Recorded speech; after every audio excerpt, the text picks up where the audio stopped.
Hello, everyone. Welcome into the day after the holiday, the Boxing Day, December 26, 2025. My name is CareyHolzman, and I hope you guys all had a great Christmas. Hope you had a great holiday, whether or not you celebrate it, just a nice, relaxing day, I hope. Hopefully spent with friends, family, or maybe alone if that's what some of us need. All good. And this is traditionally the time of year where people will box back up some things they don't want and send it back for a refund or a gift, like a gift receipt. And you might be looking to trade in for something that you truly would prefer. And today we have an exciting new mini PC from our friends over at MINISFORUM. And what I was stumbling on is they actually have two newly released computers, and I think I'll save the other one for closer to the new year, because I think what a way to kick off, well, first of all, end 2025 and then kick off 2026 with some exciting tech. It's getting scarcer and scarcer. So in the meantime, welcome in everybody. Let me grab my glasses and say hello. I hope you are all having a great day today, and once again, just a day of recuperating from the day before, perhaps, which I hope was relaxing, and now I need to recuperate from all of my relaxing. We'll go with that. A shout out to our friend Buster, as always, very generous man. I thank you for the holiday gift, as well as your regular Amazon gift card in lieu of Super Chat. Shout out to our good friend Buster in Scotland for continuing to so generously and kindly support us, and we just can't thank him enough for that. And to each and every one of our members, of course, without whom, well, this place would look very different. So thanks to each and every one of you. Let's see who we've got in our chat room joining us. These videos are live and they're meant to be interactive. They're not meant to be just sit in front of the TV and watch. Not that you can't, but I think you're missing the point. It's a lot more fun to engage with the community and myself while we're live, because there aren't many others in YouTube and the tech space that do that. So we hope you take advantage of it.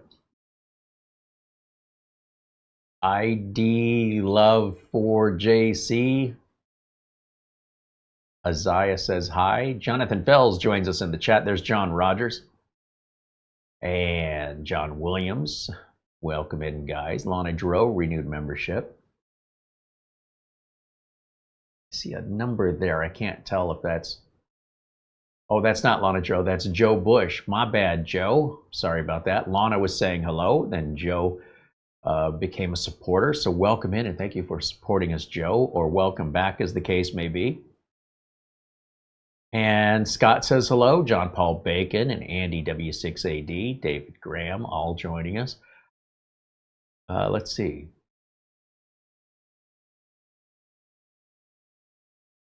Andy saying happy holidays, Mara and Carrie. Well, back at you, my friend.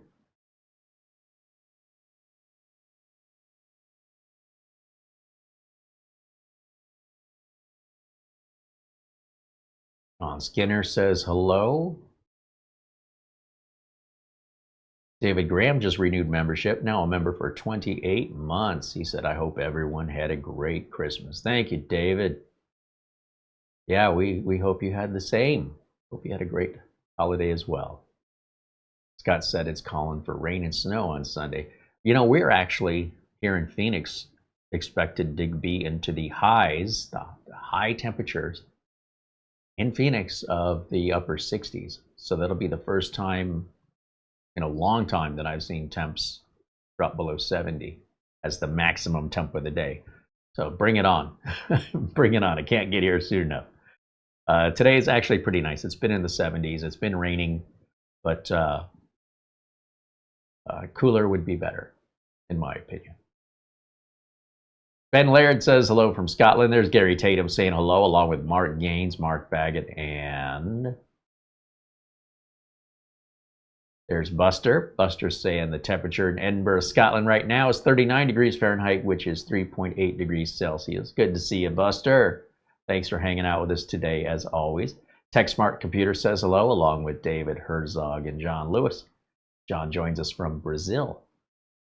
Frank Jimmy's renewed membership, and he's at 11 months of membership. Says, Merry Christmas, Carey and Mara. I'm looking forward to Christmas Eve live stream, but I'm glad you were able to take some time off for yourselves. All my best to a successful new year in 2026. Thank you, Frank. Yeah. The problem is we are rationing what we have here to show and share while we're biding time to get some more stuff in. So if I did a show, that would mean if I would have done a show Christmas Eve, I wouldn't have had anything to show you today. So I have to sort of pick and choose how we want to lay this out. We're so used to having so much stuff to review. I was just playing catch up. I was 4 to 6 weeks behind. And now, not only am I caught up with all of those reviews and new products, but now I'm a little worried about future content, but still hopeful that other stuff will continue to roll in the weeks ahead. So far we're good. I'm not hitting a panic point yet, and taking a couple days off, didn't hurt anything. So appreciate it. Let's see. Doman 2000 joins us, says hello. There's Viper 3315 saying hello. And did I mention Ben Laird joining us as well there from Scotland? Jim Kenny, 3D Everything. Paul Connolly down in Australia saying hello. Paul Vercher joins us and says hello. There's Bajan Guy and somebody's number saying hello. Frankie B. Hey, Frankie. Always good to see our friend Frankie in there. Some of you I recognize better than others, but it happens in time. Tony Aindow joins us and says hello. Peter Retired says hello. Nick Caffrey with a €5 super chat. Thank you, Nick. He says, best wishes to you both, Carey and Mara, for 2026. Thank you, Nick. Thank you so much. And back at you, my friend. Nick, I believe, joins us from the Netherlands.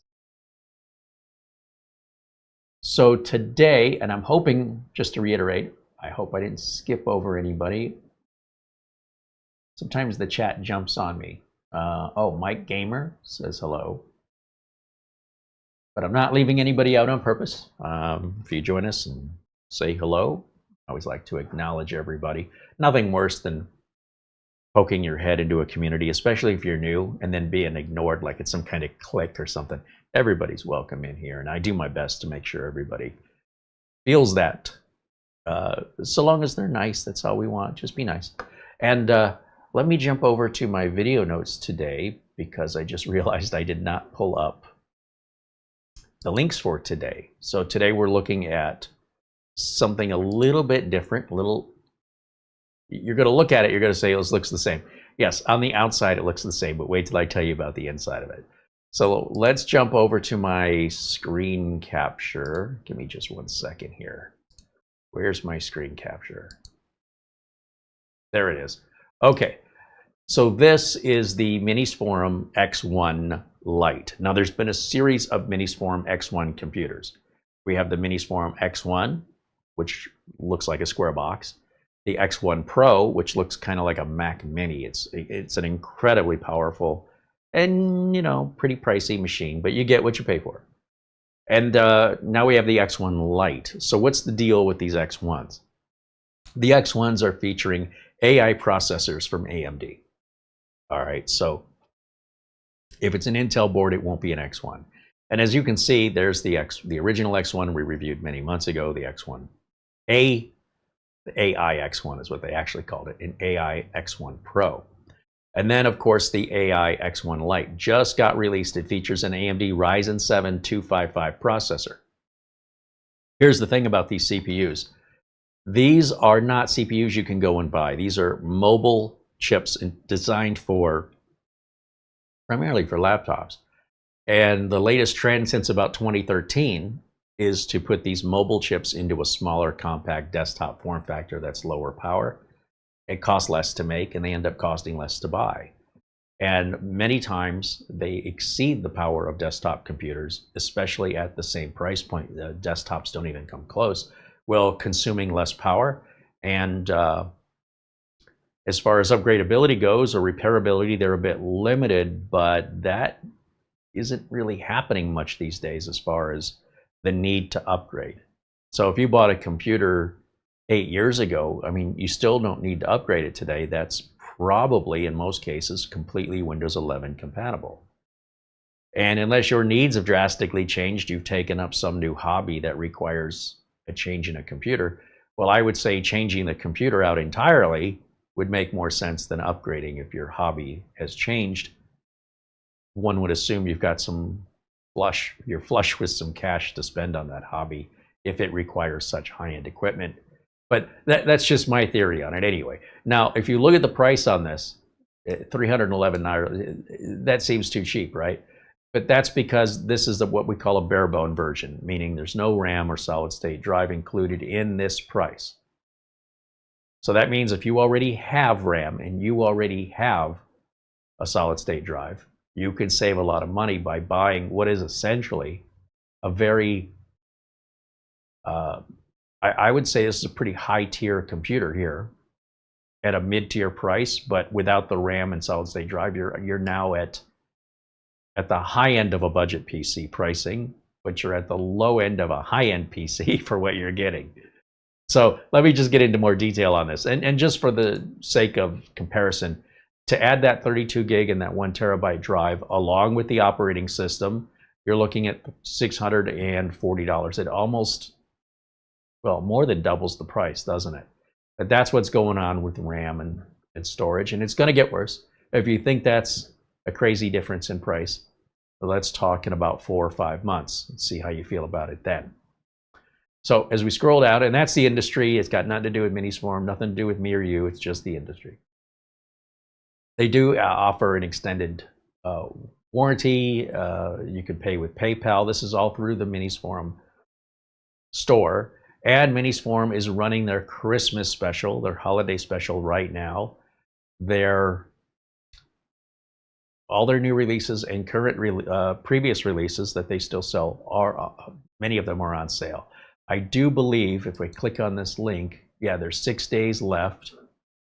And if you're not interested, particularly in this machine, MINISFORUM has so many to choose from, covering all different kinds of form factors, abilities, pricing, etc. And that's going to be another 6 days. So just till the end of the month. Okay, so let's get back to this. How is this spec'd out? Well, what we're looking at here is the Ryzen 7 255. This is an 8-core processor, 16 threads, 65 watts, and just shy of 5 gigahertz turbo frequency speed. That's insane. Yes, it can expand with an eGPU with an OCuLink port. It also has USB 4.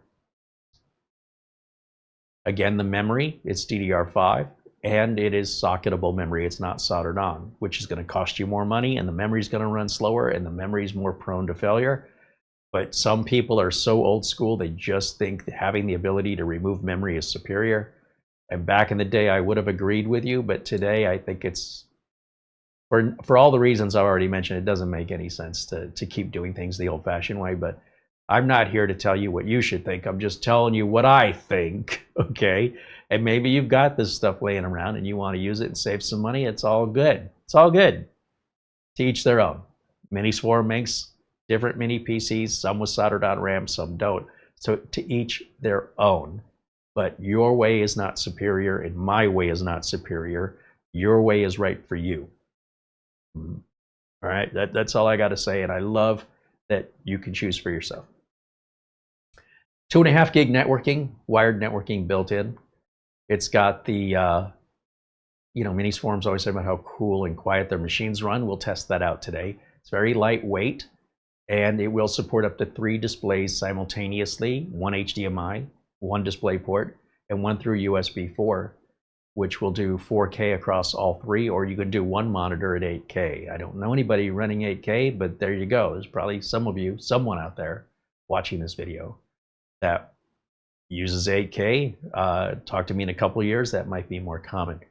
So this computer is a little bit of everything. You can use it for content creation, video editing, photo editing, office work, of course, entertainment, of course, that means some gaming, light gaming, computing tasks, and they're calling it the sweet spot CPU, meaning you're getting a real good bang for the buck without underspending and without overspending.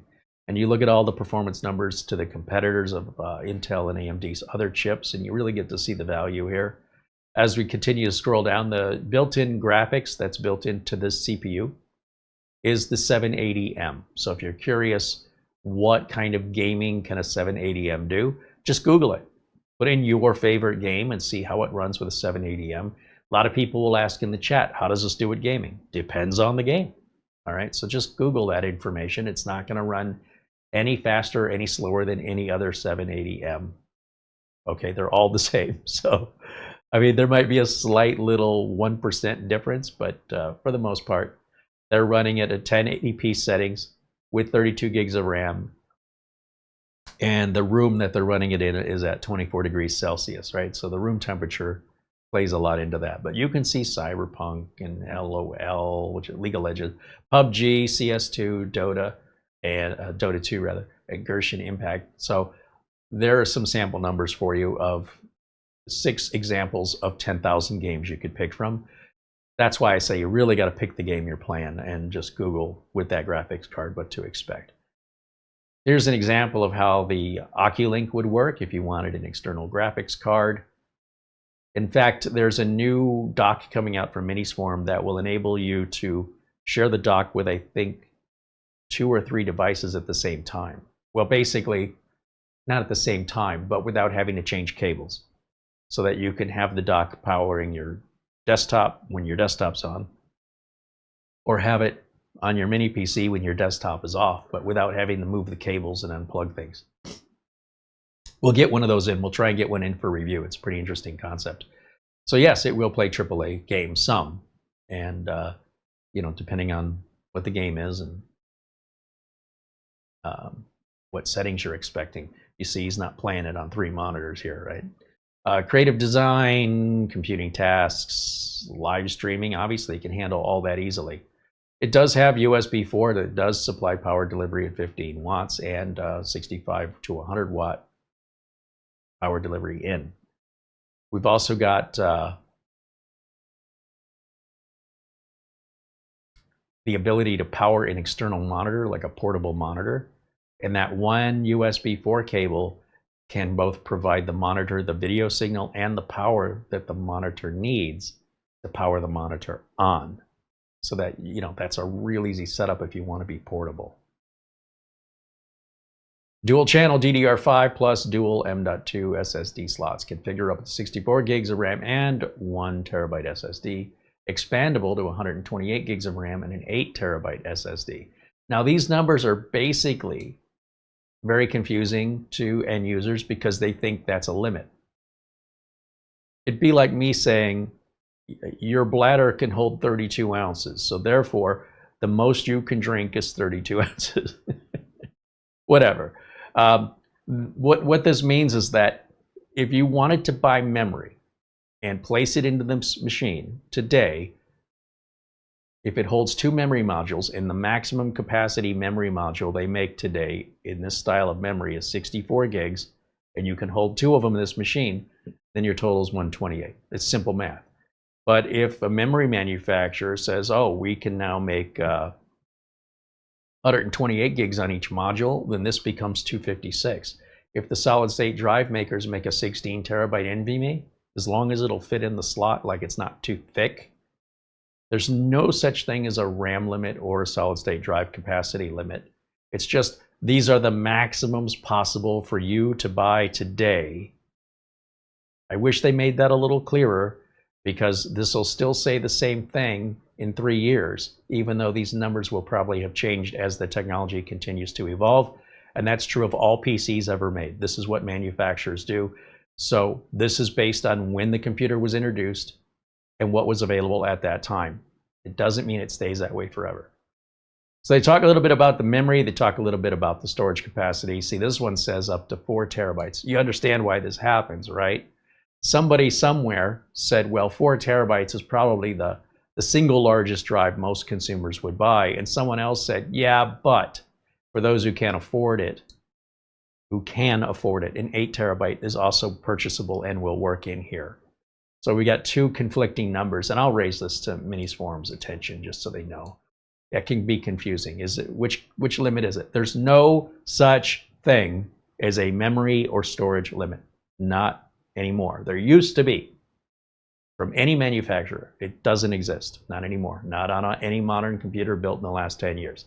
All right, so moving on. They talk a little bit about the body. Of course, it supports wall mount or VESA mounting behind the monitor under a desk. Triple display, again, we've talked about that. And a little bit about the cooling, 65-watt TDP. They talk about the networking. The Wi-Fi on this is Wi-Fi 6E. Of course, that includes Bluetooth as well. And if we look at the ports, we've got two USB 3.2 Type A. Now, I would like to see speeds on these. Okay, this usually means 10 gigabits per second, but I'd love it if they would add the speed next to this. Like an RJ45 LAN would mean nothing if we didn't know the speed of it. HDMI 2.1, USB 4. Once again, I'd like to see the 40 gigabit per second speed listed next to this. We'll make that recommendation. And the USB 2x2, I'd like to know the speed. It's probably 480 megabits per second. But it'd just be nice to have that here on the data sheet.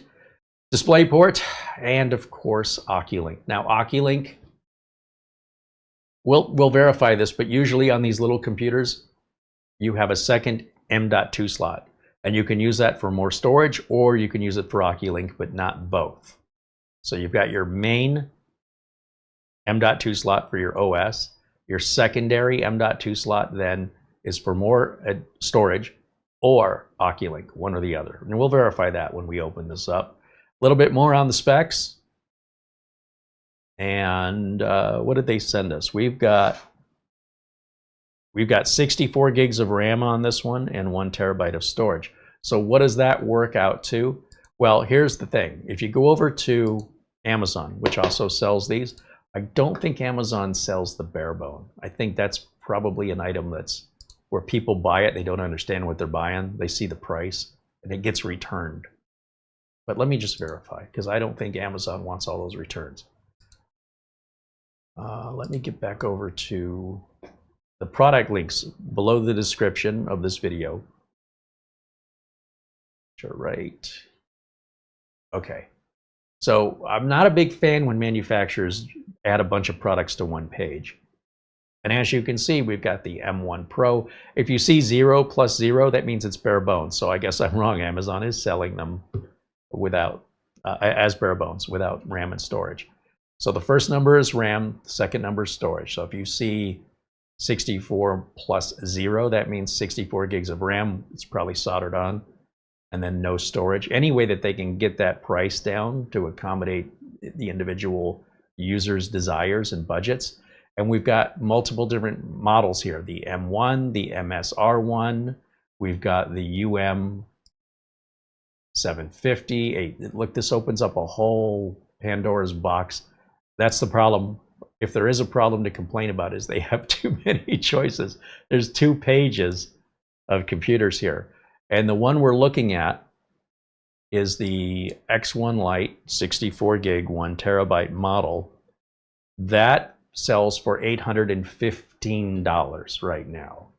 Okay, and that's primarily because the cost of the RAM and storage are making it that expensive.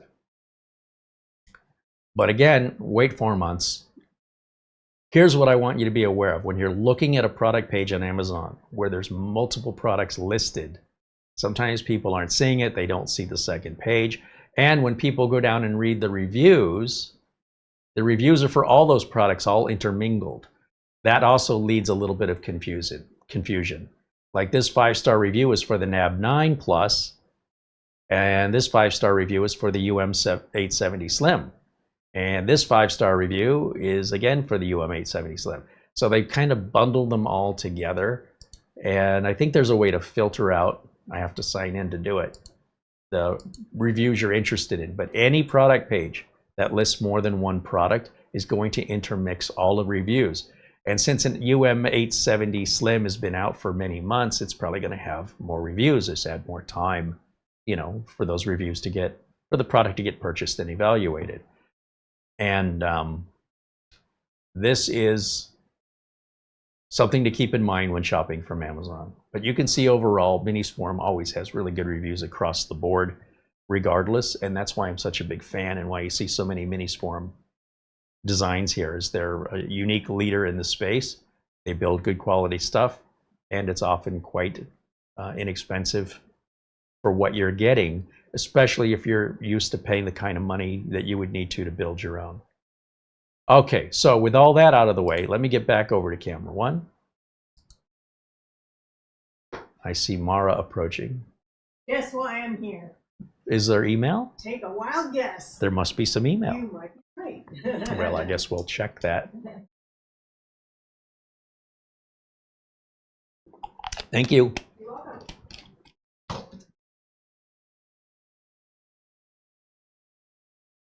Oh, our friend Mark Gaines with an Amazon gift card in lieu of the super chat. Hope you enjoy my card. My contribution in lieu of super chat is exactly what he says. Cheers, Mark. Thank you very much. Joining us there from Northern Ireland. Are we ready to do our unboxing? I am.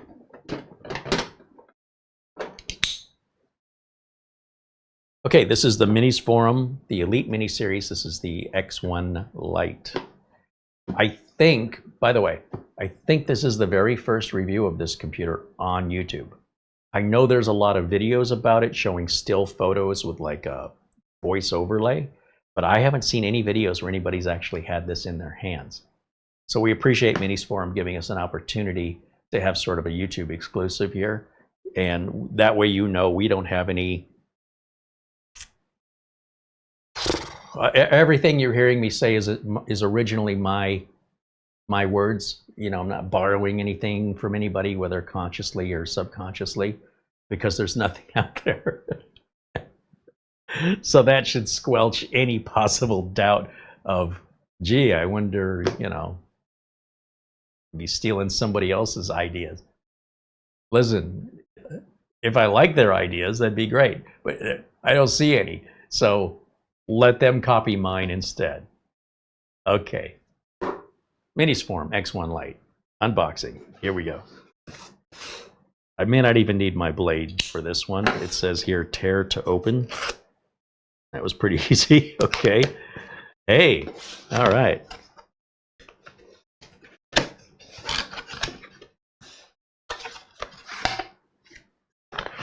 There's our mini PC.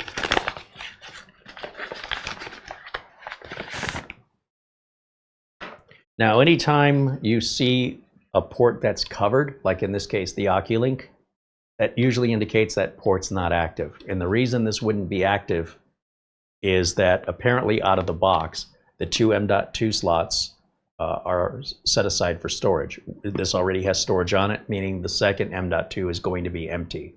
And then in the box, there's probably an adapter that goes into the M.2 that would then go to the OCuLink port, and then we would remove that dust cover. The reason the dust cover's on there is there's nothing behind the hole unless we add it, but it's not a separate purchase. It should be included in the box. It's part of what you're paying for. So you don't have to keep it with OCuLink. You don't have to keep it with a second M.2. You can switch it around at will as you desire.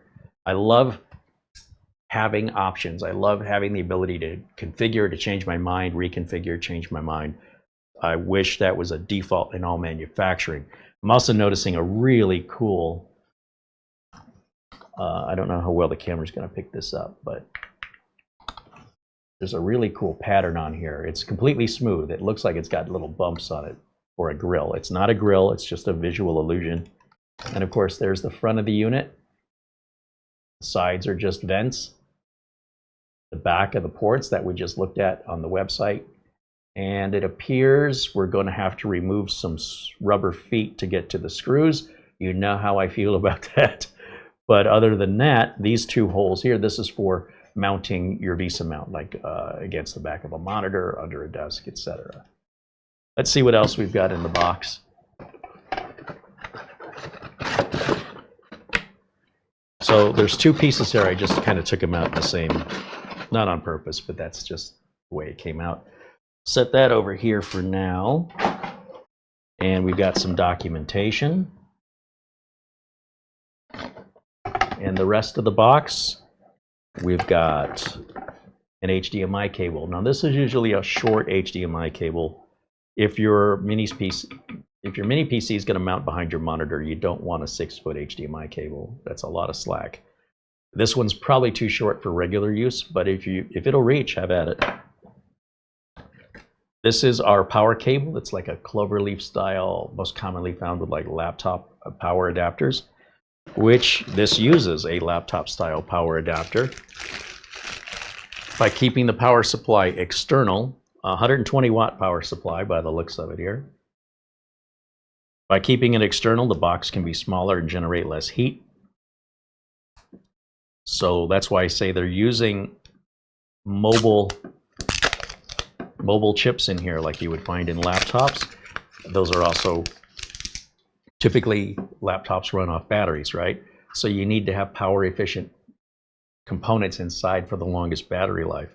For that reason, these are often powered the same as laptops. But look at this, it says MINISFORUM right on the adapter. It's like engraved right in there. That's one of my biggest pet peeves, is when a lot of the manufacturers, especially on mini PCs, the power supply is made by somebody else. And if the two items get separated, if this were to get separated from this, and I wasn't sure which one belongs to this, and I've got several of these that end in this kind of an adapter, plugging it in to see if it works is a great way to burn up the adapter and burn up the mini PC. So it's important that any electronic device that comes with a power adapter, that you label it so you know where it goes.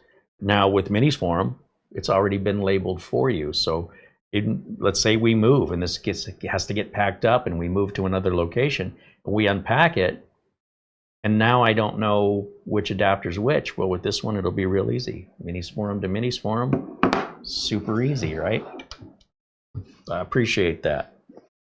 We've got a couple extra little rubber feet, so if you are taking it apart to do work on it and the rubber feet tears, or the rubber foot tears rather, you've got 2 spares here that you can peel the backing off and replace your foot. Also in the box, we've got our VESA mounting bracket with the screws required to secure the bracket to the PC, and then 2 other screws then for the bracket to secure to, let's say, the back. You can put in the back of the monitor or under a desk for this to slide onto and hang on. And finally, oh wait a minute, there's a few more screws here. Not sure what these are for yet, but we'll look that up. And in this box right here with MINISFORUM, we've seen this in a few other models. This is that little M.2 to OCuLink adapter right here. So if I take this out of the package for you,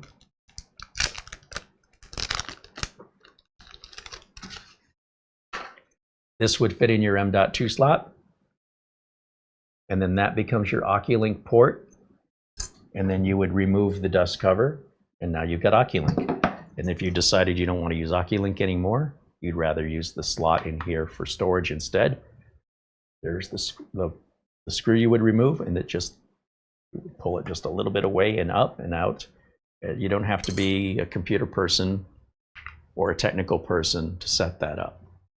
That's all there is in the box. Let me, for right now, just clear some of this out of the way so we can fire this up and see what it looks like. I'll just put all that in there for now. Set that aside. Okay. So to hook this up, we need an HDMI cable to run into the streaming computer, which I, of course, have a spare one. I need a keyboard and a mouse, but I am not going to put this online. I'm not going to connect it to Wi-Fi. I'm not going to connect it to my network because I don't want Microsoft to force me into creating an online account with Microsoft. It's not that it's a bad thing to have. It's a bad thing for me to put my account on customers' computers. As a computer technician, it's my responsibility to do things professionally and to not leave any personal information behind. So I always create local accounts on computers because very rarely will those computers stick around here very long. They usually end up going to customers of mine, or they get sent back to the manufacturer, etc. I don't want my information there. First of all, it's not that bright of an idea. Secondly, it's unprofessional. And third, I don't use a Microsoft account. I don't need one.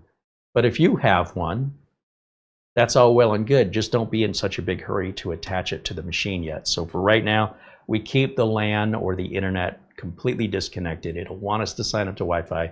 You do not do that. Even on a brand new build, if you were building a computer yourself, on your first boot after it and during installing Windows, you do not, can't stress this enough, unless you like misery, don't jump onto the internet. Don't give this computer or any computer internet access on its first boot, unless you like to do things the hard way, in which case, you know, go ahead of me.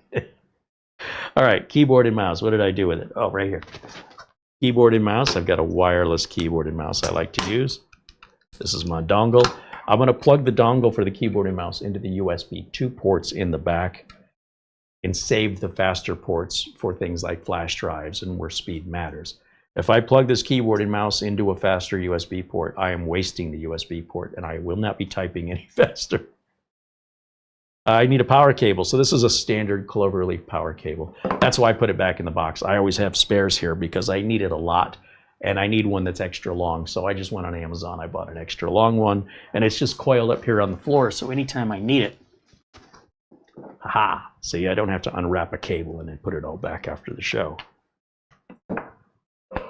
With all that done, we're ready for our first power on, right? Just these three things: power, HDMI, and keyboard and mouse. That's it. I'm going to hit the power button. You'll see the blue power light comes on. This is the very first time we've ever run this. I have not tested this beforehand. As you can tell, it's been taken out of the box live on camera. Let's jump over to HDMI 3, over to this computer, which is this output. And hopefully we're going to get a MINISFORUM logo here. And this is another way, by doing this live, unrehearsed and unedited, you can tell if we get any bad products, shipping damage, you know, loud fans or noises or anything. And most of the time, I'd say probably 98 times out of 100, maybe 99 times out of 100, the products arrive perfectly. They've gotten manufacturing and packing and shipping down to such a level now that, yes, damage can occur, but it's so much less likely than it used to be 20 years ago. So even that PTSD and trauma, you can let all that go now. The technology has advanced quite a bit. So as we start up here for our first boot up,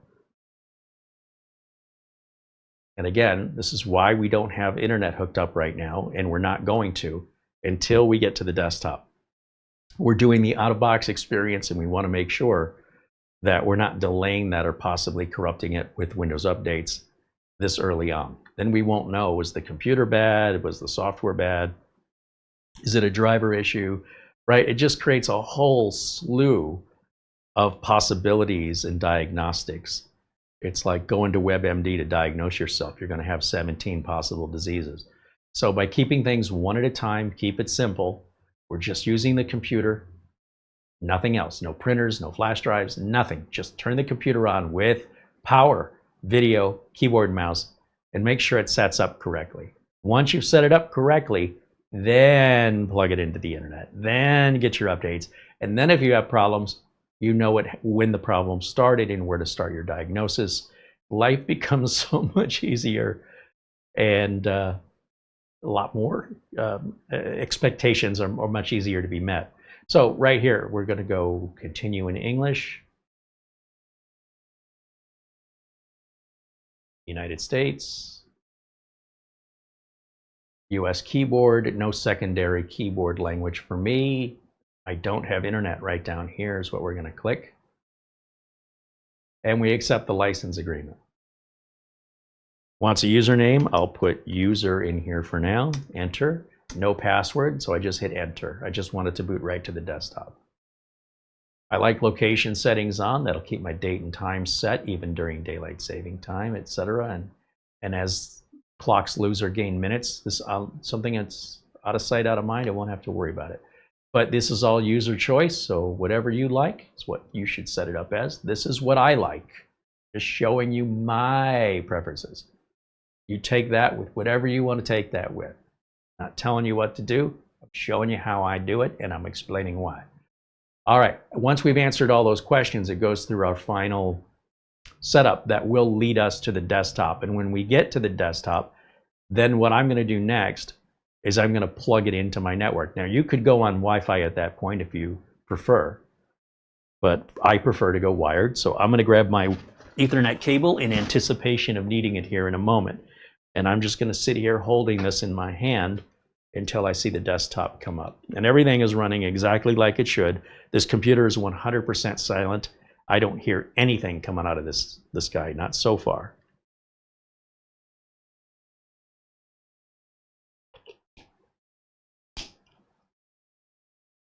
This is a nice clean setup. You're not going to have the, some people are worried because of incidents with other companies with spyware, bloatware. All that stuff is history. That's mostly history. It's very unusual. And MINISFORUM has never participated in that in any way, shape, or form. You're thinking of other companies, but even those other companies today, they're just not going to stay in business if they do that. So your concern about that was justifiable during that moment in time, but we've moved on. So just so you know. Now, if you notice down in the bottom right corner, you see that little globe. That tells us we are not online. So I'm going to go ahead and plug my Ethernet cable in the back, and we should see that start to flash down there as it determines a network card's been plugged in. And then when it goes solid, we're online. Perfect. And then you notice all of the start menu icons filled in, and that's because a lot of this is based on my region. So if you're in another part of the world outside of the United States, this may populate differently than it did for me. And that's why yours would be different. European Union has certain laws, certain things aren't allowed. Okay, so anyway, let's go over to settings, and the first thing I can do is hit Windows Update. While we're at Windows Update, there's a couple things I want to do. I want to make sure that I get the latest updates. These are my preferences. Okay, I don't care what your preferences are. I'm showing you. As a professional computer technician, I go to Advanced Options, and I turn these features on for myself and my customers. I don't have different rules for me to make sure that future updates get installed, but don't interrupt the work. You're telling it, grab those updates, install those updates, and then let me know with a big pop-up. Don't make it subtle that we're ready to restart, and give me the option to do that later. Don't just force a restart. Don't surprise me, and don't leave the updates ignored because I didn't remember to go check. That's why I do that, trying to avoid support calls that a lot of the updates can prevent. Now, while we're waiting, I can also reduce this resolution. It looks like we're in 4K because I'm having a hard time reading it. So let's go to display settings and bring this down to 1920 by 1080 so I can just read it better. That's just me being old. If you like 4K, have at it.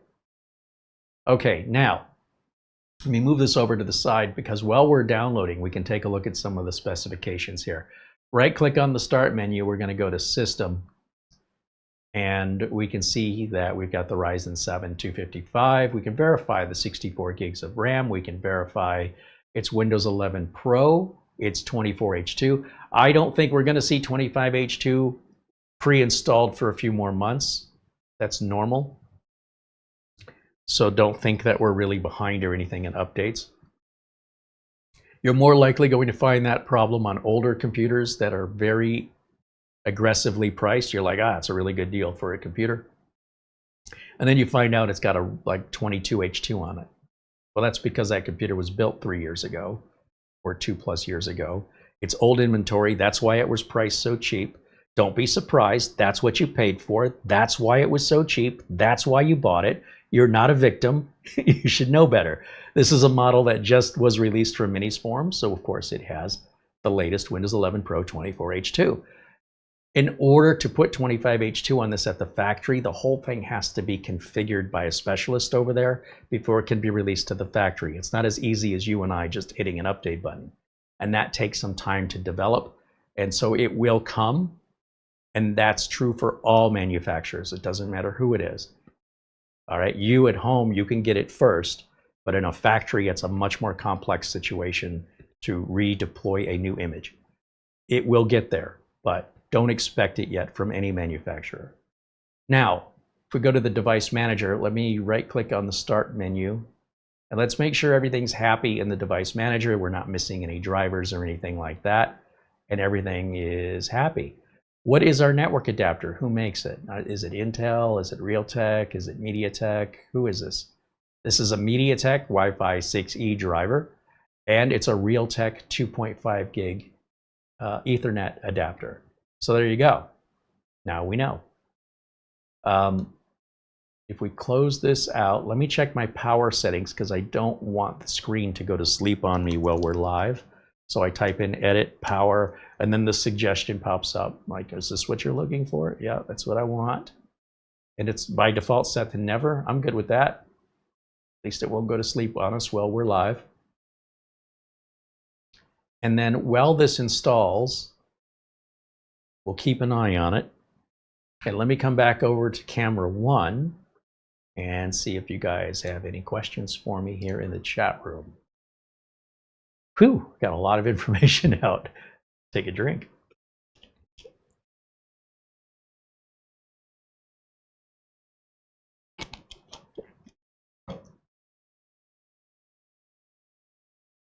Nick Caffrey notices the cat in the thumbnail. Who's the new family member? We have a stray cat. Actually, there's a lot of stray cats in this neighborhood, and most of them are quite skittish. And this one has was initially a bit skittish, but more curious than the others. And now regularly spends the night in the house instead of out in the cold, gets fed, and yeah. And I'm not a cat person, but apparently the cat doesn't know that. All right, she's a nice cat. She's not a dog, but as far as cats go, at least she's nice. For now. I got watching her. Let's see. Lou Greenia joins us from a very cold Vermont, -6 degrees Fahrenheit. Ooh. Zapod said that looks like a nifty little machine. I'm telling you, you're getting a high-end machine at a middle price, or even a budget price if you get it bare bones. You just happen to have some SODIMM DDR5 laying around and spare drive, put your own operating system on it, you're good to go for half the price. Less than half.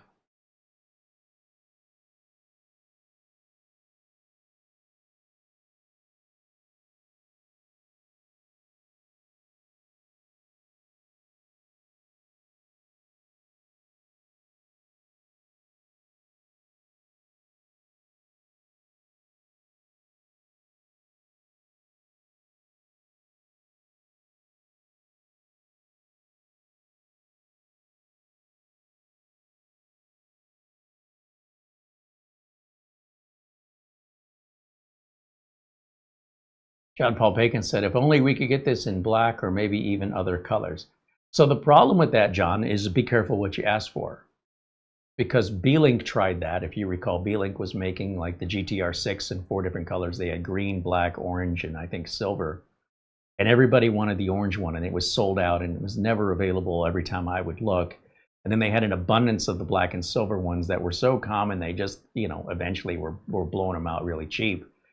And what it does is it ends up increasing the cost for everybody. So if I were you, I'm just saying, if I were you, if you're focused more on color, then don't be so focused on price, because all of that adds an incredible amount of money when you think about how much you're getting for the money. Okay, price per ounce, let's just say, if we just said based on how much it weighs, we take how much it costs and we divide it. When you change the color, you're not changing the weight at all, but you are going to change the price, which then when you divide how much you're paying per ounce, suddenly you realize that color just cost you a lot more if you care about that stuff. So you're welcome to, when the Model T came out from Henry Ford, way back in the early 1900s, he said, the great news is we're making cars so affordable that anybody in America could finally own a car. I want everybody to be able to have a car. And you can have it in any color you want as long as it's black. So you need to kind of pick a lane. Do you want a bargain? Do you want something that can be mass produced at a scale of economy that reduces the price? Or do you want to customize different options within that one product? And then, of course, that adds to the expense, which then adds to the cost to the end consumer, simply over something as silly as the color. So if it is important to you, MINISFORUM makes other computers besides this, and they make other colors besides this. I think with the state of economy, what I've been seeing here in the United States, people can't afford to pick color at this point. Just generally speaking, they're more interested in getting the most bang for their buck. And the minute you start adding things out of whim, and especially like who's going to see it? Even if this was pink with white polka dots on it, who's going to see it? Who cares? But, you might. And if you insist on that, expect to just pay a little bit more than the rest of us. If that's important to you, that's fine. But I want to explain to you why that's not there. I mean, MINISFORUM already has a large inventory of different makes and models, shapes and sizes and price points.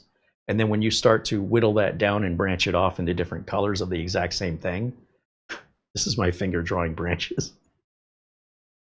You can imagine the inventory nightmare of that. So I completely get it. And like I said, Beelink tried that, and there's a reason why they don't do that anymore. I'm just saying. There's always going to be one color everybody wants that represents the bulk of the sales. It's like if you make t-shirts, there's smalls and mediums aren't going to sell very well for adult t-shirts.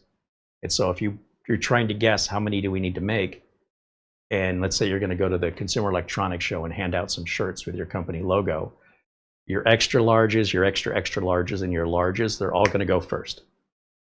And by the end of the convention, you will be packing up the smalls and mediums you have left over. Everything else you will have gotten rid of. You won't have enough. And for the few people that wear the smalls and mediums, of course, they're happy, but that means you're packing it back and packing it back out again. So that's why you stop seeing even those giveaways. Or they just go, look, we only have larges and extra larges, and that's it. If an extra large is too small and a large is too big, get your free shirt. It's a lot of inventory to take care of, and then the fear of it is having to haul it all back again. Jim Kenny wants to know if you can paint the case. I mean, I suppose you could do anything you want. I think if a product isn't the way you want it, you probably shouldn't buy it. If you were to buy this and you completely disassemble it to paint the case, and in that process you tore the Wi-Fi antenna or did some other kind of damage, you're out of warranty now. You just spent all this money and then ruined it over something so petty as to the color. You absolutely can do it. Yes, you can. And you can break and void your warranty over something silly with a machine that was sent to you in perfect condition with a 2-year warranty on it, and you just voided it and you broke it and you spent money to do it. I don't get that mentality whatsoever. You should probably go buy a used computer and take that one apart and make it like, if you want a computer you want to modify, unless you're flush with cash and you have a lot of time on your hands to do the modification, I would get something old and used so you don't have that risk. If you're buying something brand new, I can't stress enough, get it the way you want it or don't buy it. That would be my advice. Now, what you do is up to you, but if a customer reached out to me and said, would you sell this to me? Yes. Could you make it black? No. What if I paid you $200? No. What if I provided you all the materials? No. No, I don't want to go down that road of unnecessary, voluntary, and elective modification to a brand new under warranty machine that doesn't even have 10 minutes of power on time. You might, okay? I won't do it. Absolutely not. Somebody might say, well, you could, use a vinyl and wrap it, but you better make sure all these vent holes aren't being blocked or you're going to create a heat problem. So again, you can do whatever you want. I don't know how you're going to read the ports if you paint it black because the lettering's in black. So you're going to be a better modder than I am. And I don't do that kind of thing. It'd be like saying, I really like your car, but I don't like the color of the interior. Could you change it for me? No. You're not looking at the right car. Go buy an... Do you have any idea how complicated it would be to change the interior color of the car? So if you don't like it, why are you buying it? Go buy the one you like. Is that not common sense? But again, people are people, and some people have fun doing that stuff. So if you fit into that category, I'm not telling you you can't. I'm saying I would never do that, and I would never recommend anybody do that. I'd probably also recommend you don't run around in traffic, but people do that anyway too. All right, let me jump back over to see how we're progressing over here. Still downloading something here. I'm going to say no thanks on this. Oops. Thanks. Yeah, we're getting there. Just about ready for a reboot. We're installing this big update here. And then after that, of course, we'll reboot, and we can run Crystal Disk Mark on it and see what kind of benchmark numbers we get out of the internal solid state drive. And of course, we could run Cinebench on it. It should do really, really good on these kind of tests because it's all designed for everything we're doing here. Sometimes we run that Cinebench on these budget low-end machines, and they're not really designed for that kind of a workload, but we could still do it. I mean, we could tow a big, heavy object behind a little tiny compact car. A compact car is not made to do it. It's not going to do it well, but it'll do it. In this case, this is kind of a one-size-fits-all machine in the sense that it does a little bit of everything. So yeah, running Cinebench on it, and etc., is exactly, it's built to do that kind of work. So I expect to see good numbers out of it. And I expect it's not going to have heat issues, and it's not going to get really loud. And that's why we run the test, is that what I suspect versus what is the reality. I just need to verify that. So after we get our updates on, we can do that next. And then, of course, we can always open it up and take a look at the inside of it if you're curious. Wayne Ellison joins us and says hello.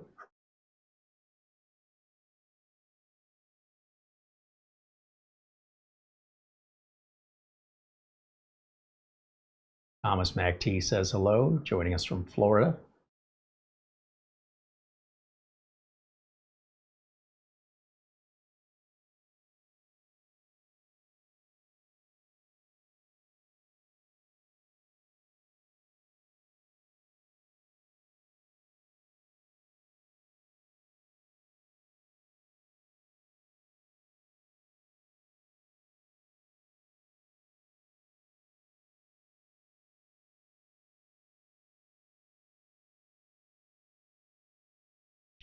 I guess when you get back to like colors, I remember, like, I think about cars.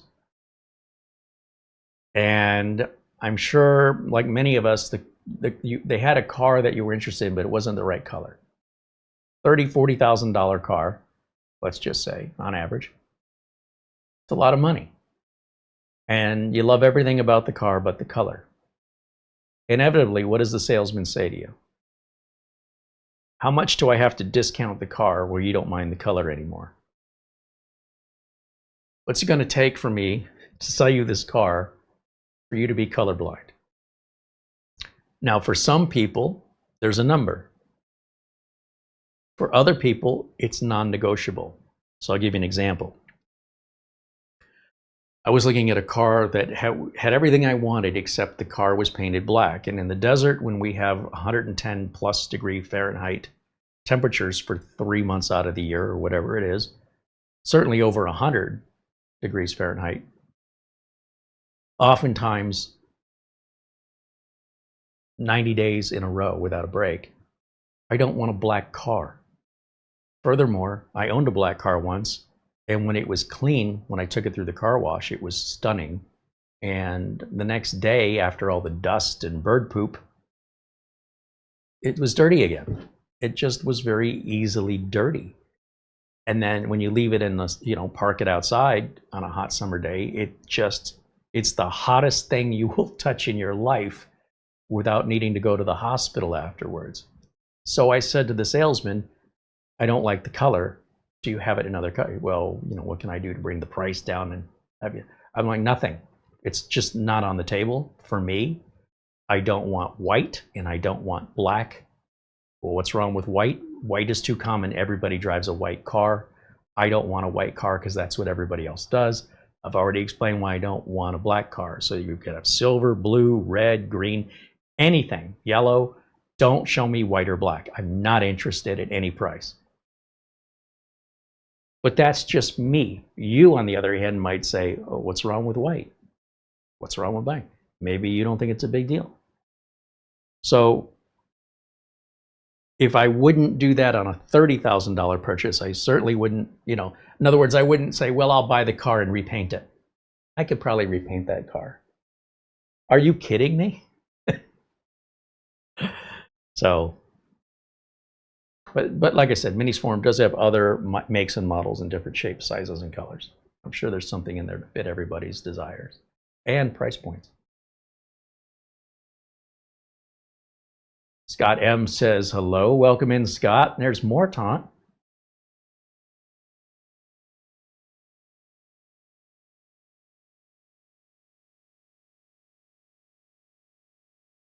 Frank Jimmy says, if you think you hate it now, wait till you drive it. Well, that's assuming we've already driven it. The car is perfect except the color. That's what I'm trying to get at. Like everything's perfect. You've test driven it. You love it. But you just can't get past the color. Some people, you price it aggressively enough, they'll take the color. But very few people say, well, I'll just go ahead and repaint it, like immediately. Maybe after a few years when you've worn the paint down, but not brand new. Just don't purchase it. Because your secondary paint job won't be as good as the factory paint job. I don't care who does it. All right, let's get back over here, see how we're progressing on our updates. We are getting there. We have one more. It's downloading here, a big security update. And we'll just go ahead and wait for that to finish, and we'll move on with our testing. But in the meantime, if you have any questions about the computer, I will happily give you the best answer I can based on, the business answer, the one that I would tell customers. And of course, I don't know everything, but we can always Google things if I'm not sure, or I can even email the manufacturer if we're still uncertain about things after the show, and get back to you on, anything that might have me flummoxed.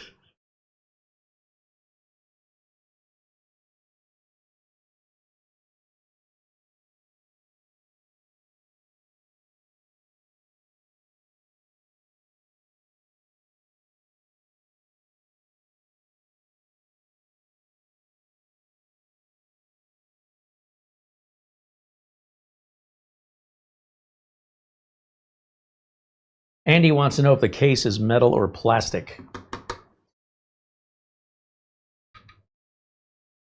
Well, I'd say the bottom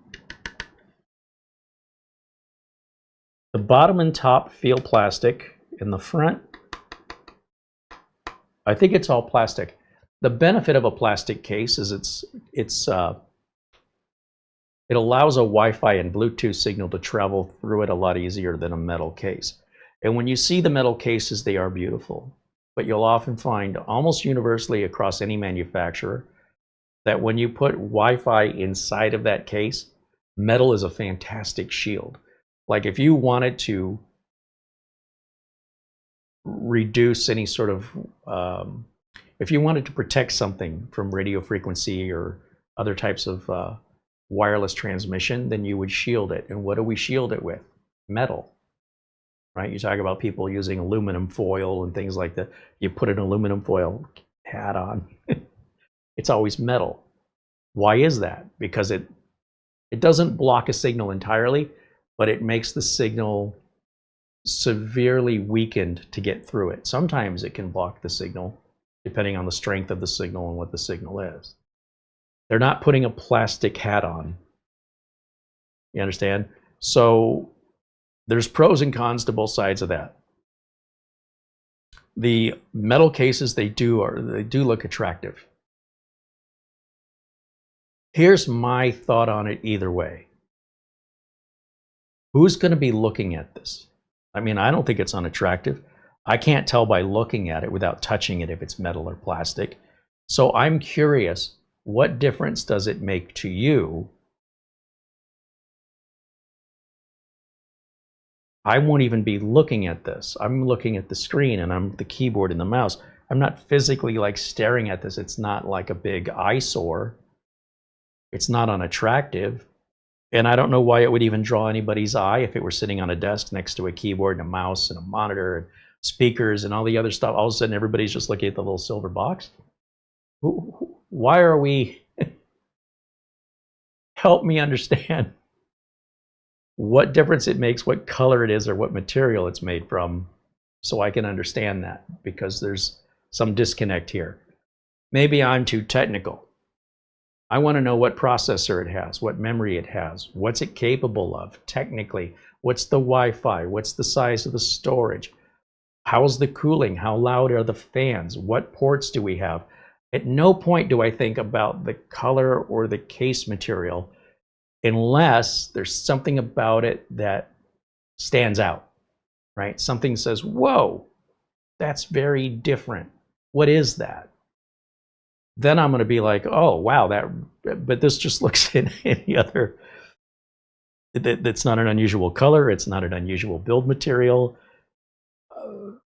If you can explain why that matters. Now, you will notice some metal computers, when they have the metal case, will put the Wi-Fi antennas on externally. That's why they do that. Because, well, Wi-Fi will work fine inside of a metal case. It'll work better outside of a metal case or in a plastic case, just so you know. Bluetooth range and Wi-Fi range are being shielded by any metal case. Universally, that's a truth. Now, whether or not it makes a difference to you, I can't say. If you have a really strong Wi-Fi signal and you're not that far away from your Wi-Fi router, probably wouldn't notice it one way or the other. But again, that's one of those, it depends on the scenario.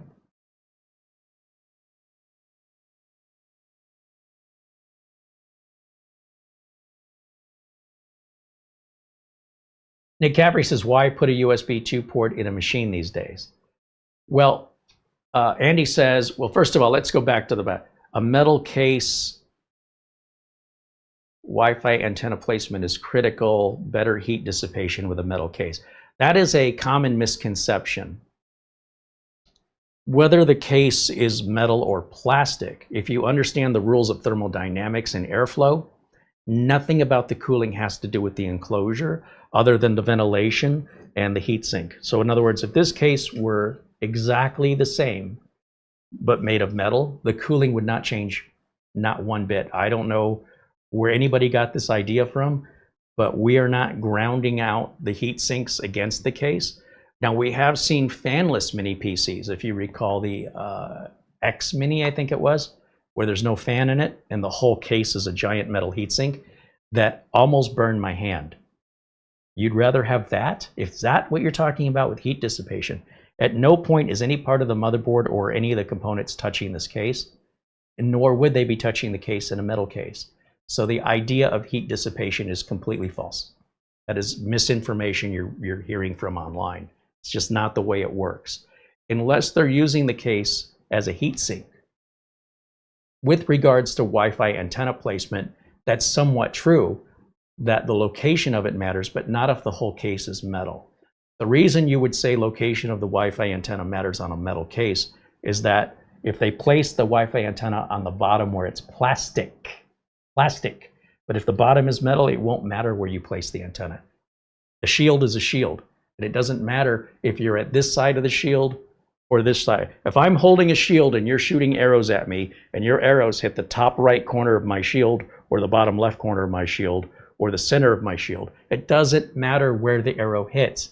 I'm afraid you have a lot of misinformation, Andy, and a misunderstanding of how it works. And for that reason, if that were a real thing, I would be here talking about it. That's why I don't talk about it. But other YouTube channels, other content creators, and other people that don't really understand how this works have provided a bunch of information that they just heard somewhere else, and it just propagates out, but it doesn't factually align with physics and thermodynamics. So just so you know, you're under a false understanding. And if you think a metal case, if you think me taking these components out and putting it into a metal case is going to affect the cooling, if everything else is the same, you're sadly mistaken. It's going to run the exact same temps with the same ventilation. That's all. Just so you know. Just so you know.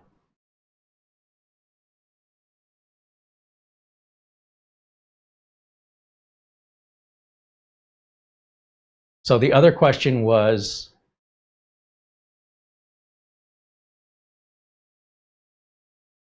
trying to find it here.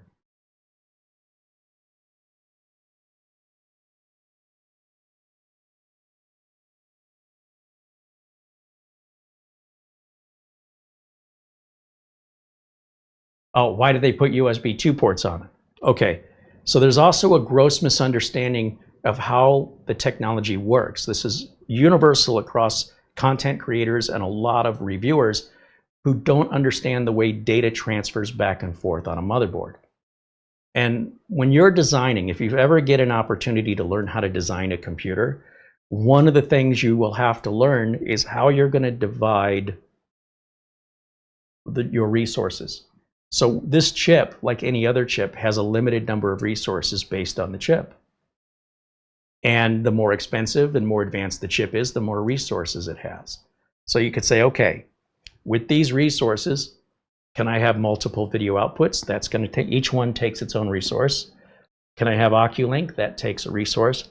Can I have M.2 times 4, PCIe Gen 4? That takes a resource. That might take all of it as far as like your Gen 4 resources go. Then you go, okay, I've got these other resources. Can I put 8 USB ports on it? Well, if you take away one of the M.2s, you can. Well, no, I don't want to take away one of the M.2. So there's, I'm trying to think of an example of this. You have a little pile here of resources, and you've got a giant pile of all the things you want to do with them. And the pile that you want to make, use your resources for, you don't have enough resources for. Let's say, for example, you're filling potholes, and you got a truckload of asphalt, and you're going to fill some potholes, and there is a giant sinkhole also. You can pour every bit of asphalt into that sinkhole and barely make a dent. It's still a big sinkhole. Or you could fill 20 little decent-sized potholes. It's the same load of gravel, the same load of asphalt. How do you want to split it? How do you want to divide it? But you can't cover the whole road, or you're going to need more trucks. It's going to cost more money. It's going to take more time. So the more powerful a processor, like a Threadripper, one of the reasons people want Threadripper is it has all these lanes that a regular desktop CPU doesn't have. So you can add all kinds of USB ports, 8 channels of memory, go on and on and on, right? You can't do that on a desktop computer because you don't have that much data I/O. So in order to add value, the engineer has to decide, or whoever makes these decisions on a particular model, is do we want this to have OCuLink? If so, the resources we're using for that are not going to be available for other USB ports. Vice versa. Okay, but we're talking about USB 3, USB 4. Then there's the cost. How much do the USB controller chips cost? USB 4 controller chips cost more than USB 3 controller chips, and the resources they use are far more limited. USB 2 are the cheapest, using the fewest resources, so if we can add that on, what benefit would a USB 3 port have for, unless you know how to use your computer without a keyboard or a mouse, why would you want to plug a keyboard or mouse into a USB 3 port? Are you one of those people that drive slow in the fast lane? Are you that guy? I hope not. So the idea here is that we're playing it out smart. We're assuming the buyer of this has enough basic computer knowledge to know I wouldn't waste a fast USB port and those resources for a keyboard or a mouse. But if all you're giving me is USB 3, I don't have any choice. You're forcing me to be wasteful. And if it was me, I would rather have those resources with 2 or 3 times the number of USB 2 ports instead of the 2 USB 3s. Just to have them at any speed, right? There's a number of devices where you will see a number of USB devices where you will see no advantage to using USB 3, but the number of resources dedicated to that USB 3 won't change on how you use it. They're locked in. So you have a certain number of resources, and you have a number of different ways you can assign them. And that's the build. It's soldered onto the board. It can't be changed. So if you don't like USB 2 and if you have something against it, then please understand they do make computers with different USB configurations priced accordingly for people that want that. But your inability to understand the logic and the reasoning of cost, as well as variety, doesn't mean that the logic that you're thinking applies to anybody else on this planet. It's just your personal preferences, which you're allowed to have. But I very much appreciate these USB 2 ports. I cannot tell you, I am delighted to see them. Nothing bothers me more than being forced to plug a keyboard and a mouse into a USB 3. It is just insane. What a waste. Because the resources are so limited, why would I waste a single one? That's just the way I see it. So, you know, to each their own on that. They do, like I say, they do make, sorry, just checking on the update. They do make computers without USB 2 ports, and of course they're going to cost more. Or they're only going to have 4 USB ports. That's the total. Like on a budget end, without USB 2 and all you have is USB 3, you'll only get 4, 2 in the front, 2 in the back, that's it. But then you get the lower price. So the manufacturers do make a little bit of everything in different colors and different materials for all the bizarre reasons consumers buy. I've never once worked at a company that ever cared what color the computer was or ever cared what material it was. It was always about what the computer's capable of, how much it costs, and when can we get them here, what's the warranty. To go beyond that is very much a consumer mindset, which isn't bad. It's just something that doesn't drive the industry. These are the kind of things that drive companies away from consumers. So if you're wondering, why would Crucial get out of the memory market? Well, I want red memory, I want white memory, I want black memory, I want RGB memory, I want this speed, I want that speed, I want a warranty, you know, I want to RMA it, and I want a lifetime, and I want the lowest price. And consumers just don't realize what they're doing to themselves when the manufacturers go, this is too much. And I think Henry Ford had it right. This is the Model T. We make them as cheap as we can so everybody can buy one. We make it in one color. That's it. You keep it simple, everybody's equal, everything's the same. And if it's not good enough, there were still other cars on the market, nothing as cheap as a Model T at that time. And nobody said you couldn't buy one of those. But you gotta pick. You can't have it both ways. All right, so anyway, that's my explanation of it, for whatever that's worth.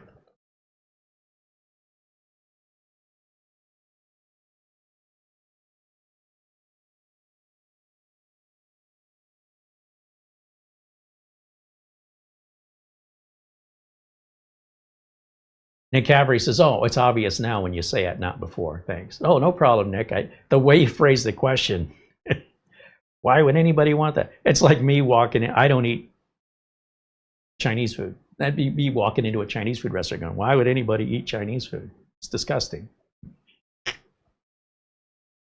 Not going to make me a real popular guy at the Chinese food restaurant. Probably should. But look, again, sometimes it's a matter of taste. Sometimes it's a matter of preference. Right? Sometimes it's a matter of values. But I assure you there's a logical reason behind all of it. It's when they're designing these, more than not, they're designed based on logic and ability to sell to a consumer. They're not based necessarily on, let's just make something cool. Because making something cool would be like a concept car. You can't really buy concept cars. Maybe 20 years from now when they're at auction somewhere as a vintage piece. But there's these car manufacturers will have an exception, and they'll say to the designers, use your imagination to create the wildest thing, and then we're going to show it off at the car show. And very rarely will that ever become an end product? And if it does, that even looks like the concept car. Sometimes I think when they introduced the new Camaro as a concept car, that actually became a real car with very little modification from the concept. But other times the concept cars, if they come out, they're very different in order to meet safety regulations, cost constraints, manufacturing issues, right? That's why it's called a concept.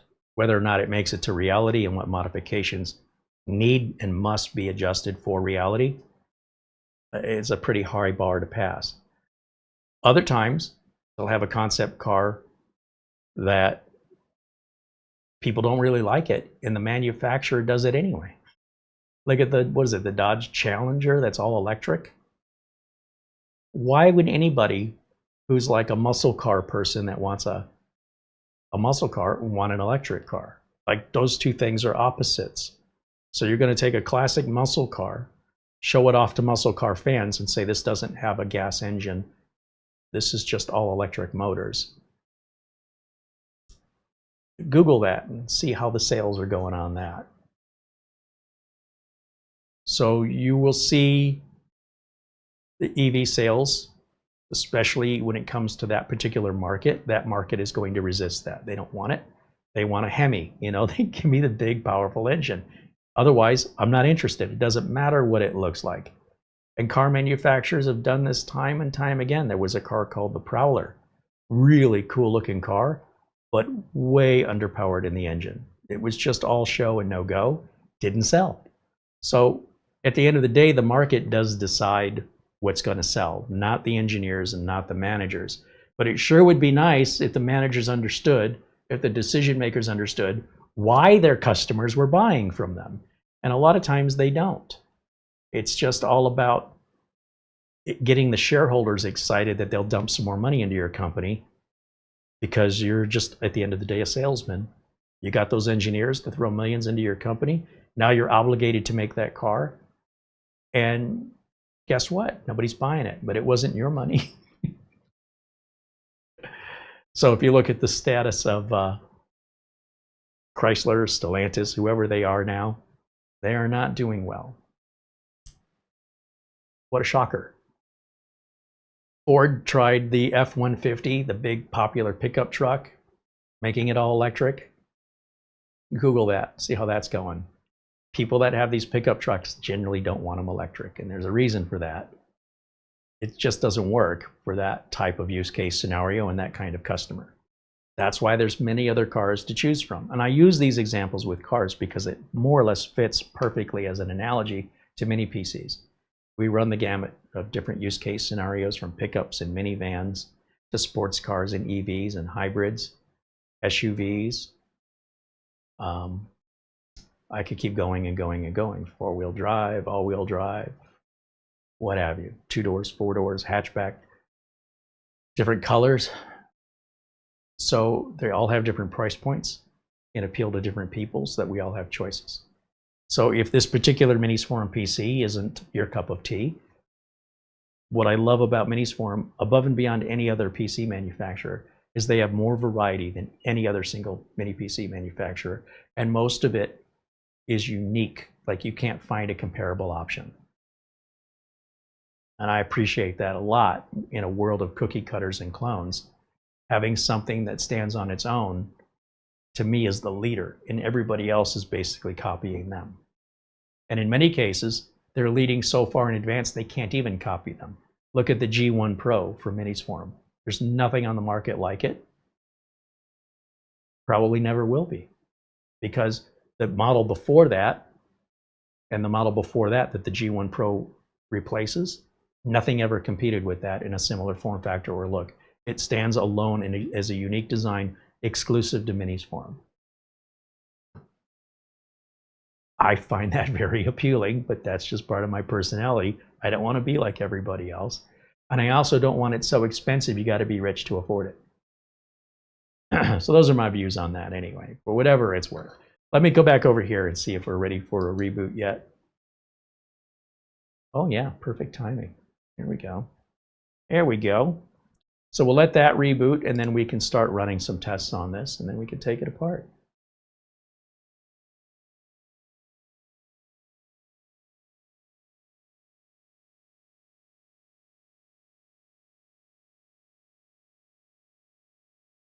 see, what else do we have going on here in the chat?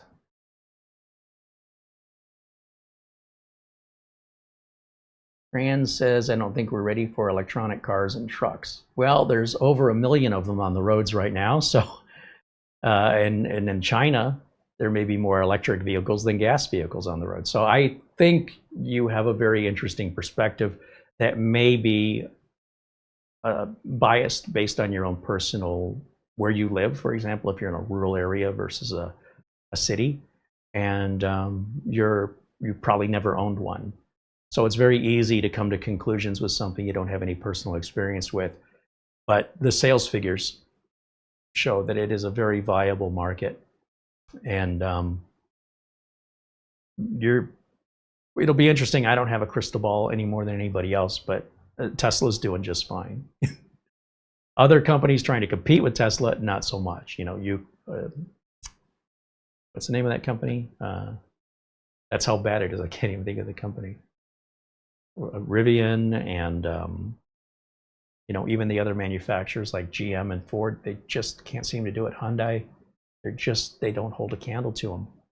And I'm not biased. I'm just telling you, those are the facts. Look up the stats, Google it yourself, and look at the sales figures. They aren't slowing down.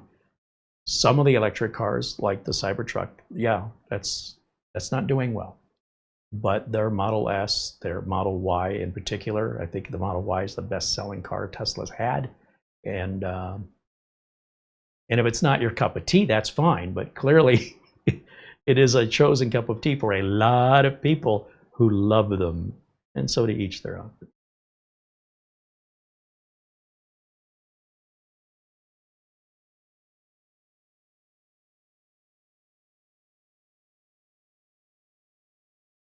Just looking here in the chat. Nick Capri said he bought a new Volkswagen. There just isn't infrastructure to make me consider it an EV. Well, you're not in the United States, so you know, if I were living where you're living, I might come to the same conclusion. But a lot of the places in Europe, they really do like the electric cars because Europe is nowhere near the size, you know, England is what I'm thinking of. England is nowhere near the size of the United States. To go from one end of England to another in an electric car is not a big deal. In the US, if you're daily going to work, running errands and stuff, electric car is great. But if you want to take a road trip, yeah, I'm not sure I'd take an electric car on a road trip because the United States is so big, you're going to need to stop for charging. But nonetheless, you know, to each their own, and in different environments and different scenarios and different costs involved. There may be tax incentives and other government incentives in your country and punishments, you know, the other way for one or the other. And that can also be a deciding factor that's variable based on what country you live in. And again, if you're out in the middle of the woods, may not be much benefit to it. But, you know, again, I don't like Chinese food. What's that got to do with anybody else eating Chinese food? You may not like an electric vehicle. What's that got to do with anybody else not liking an electric vehicle? What has that got to do with anything? All I'm trying to say is to each their own.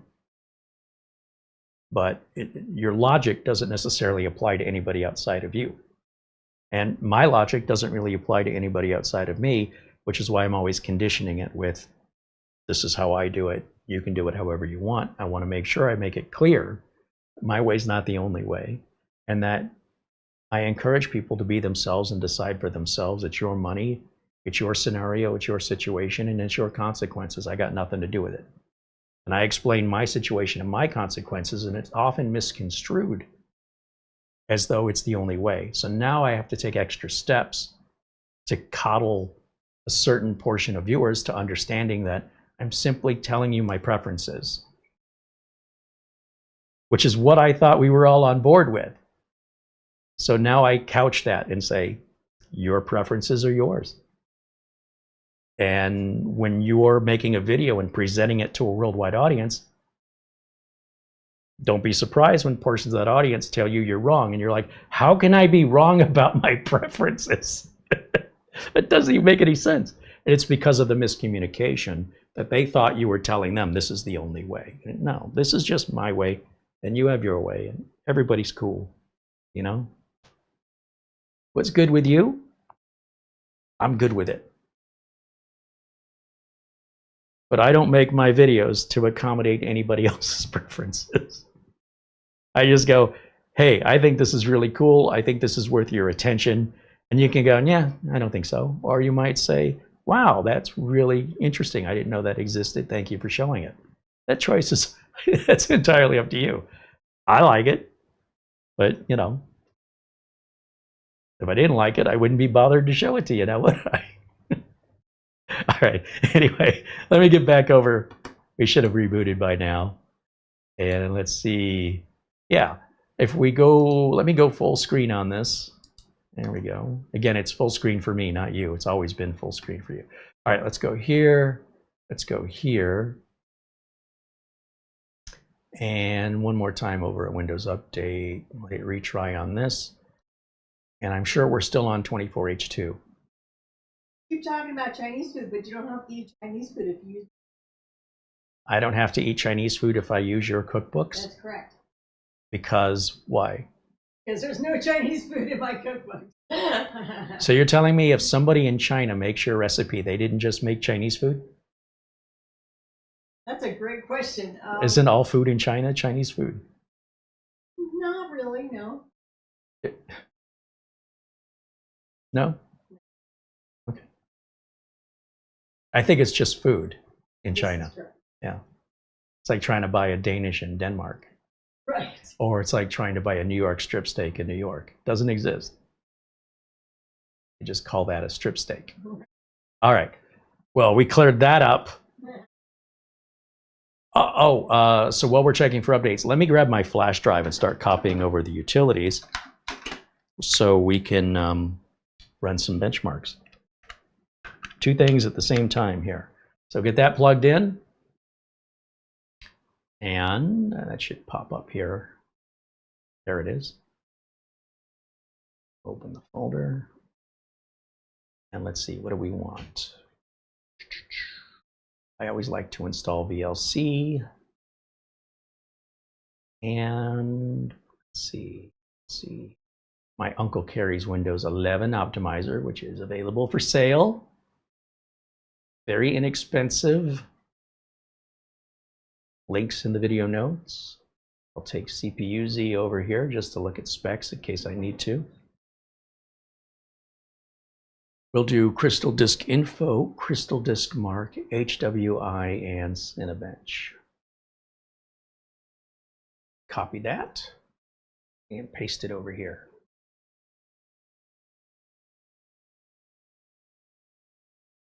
Now see, if I had plugged that flash drive, which is a fast flash drive, into a USB 2 port, this would take 4 times longer.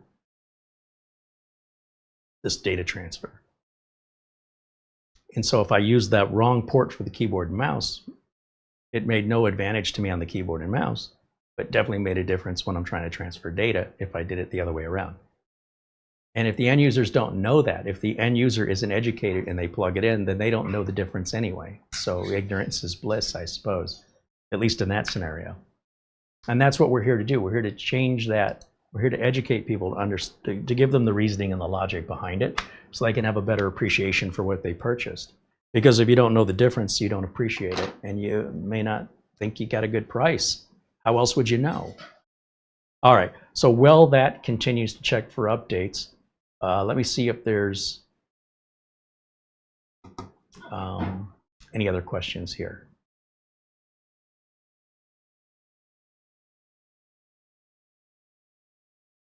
Is McDonald's in China Chinese? Yeah. All food in China would be Chinese food. And McDonald's has a different menu in China. I'm saying it is.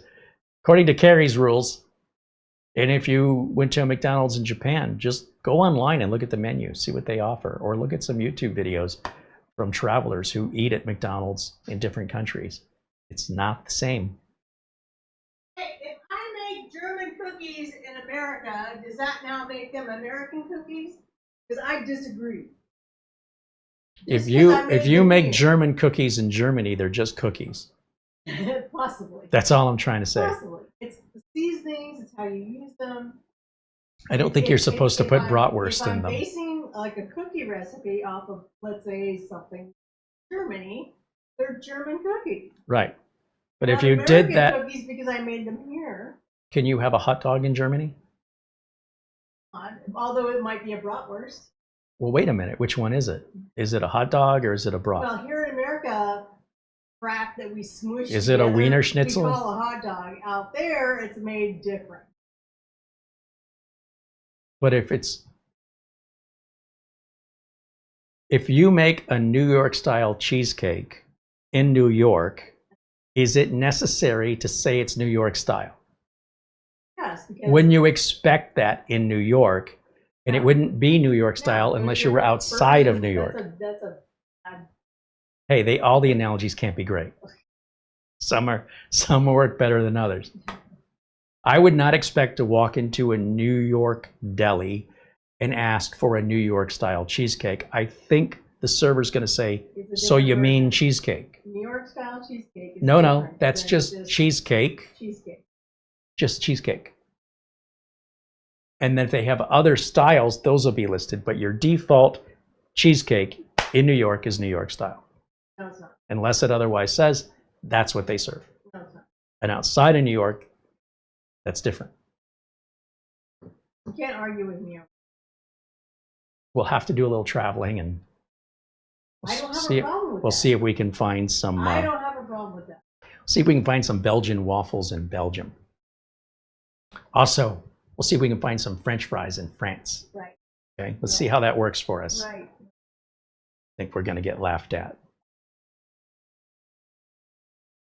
Nick Gabry said Uncle Carey's Windows 11 optimizer just made backing up drivers super simple, like for babies. We try to make it all simple and have it universally applicable to all users. So we don't put too many crazy things in the optimizer that are preferential, but rather more universal. And because Windows 11's got so many more enhancements than Windows 10, it means the optimizer does about 3 times, maybe 4 times more than the original Windows 10 optimizer ever did. And it will continue to evolve every time Microsoft issues an update that changes something that we might want to make sure is enabled or disabled, that optimizer puts it all in one window to make you aware that, hey, this is important. Like system restore. What's the status of your system restore? Is it off and you don't know? Is it on and you don't know? And if you say, well, which way should it be? That's for you to decide. We just want the optimizer to bring it to your attention. So you don't have to go over here and click on 3 different buttons to dive down to where your system restore settings are. So the optimizer will tell you in some cases, this is an end user decision. We're just telling you its current status. And if you click on that thing right on it on the optimizer, it'll automatically open that particular change window in Windows, so you don't have to go searching for it. And then if you feel you want to change it to whatever your preferences are, then it served its purpose. Windows recall is on and you don't want it on, and you did not know it was on, or if BitLocker was on and you didn't want it on, or you did, the optimizer tells you the status of it. And then if you're like, well, I want to change it, just click on it, and instead of making the optimizer more complex than it needs to be, it just simply takes you to that Windows setting that's buried somewhere in Windows, so you can make that adjustment. I think the way Nick did this, Nick over at D7X Tech, the way he designed it is just really, really smart. There are some things that we definitely want to enable or disable, universally recommended, and there are other settings that we can't really say for you if you should have it or not have it, but we can at least make you aware of its current status, and if you don't like it, allow you to change it to any preferences you want without overcomplicating the optimizer. So I thought that was an ingenious way to implement that. And we're probably going to see more of that throughout 2026 with future Windows updates, where it may not be a recommended setting, just an important setting that we want to make you aware of its current status. That's all. And then give you easy access to changing that, but just take you directly to the Windows app at that point.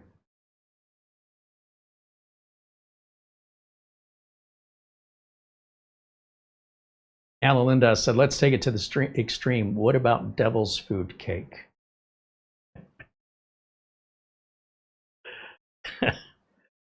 All right.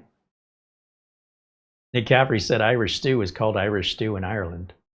Well, that makes sense, though, because of the surrounding cultures of both the UK and Scotland and even Wales. If you were located away from those places, that distinction may not be as important. That's my theory on that. But you're all so close together.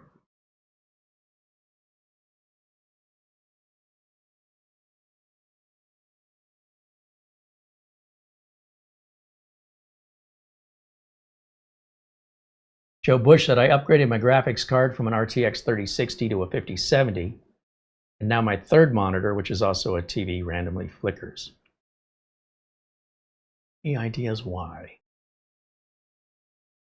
Change the HDMI cable out of it.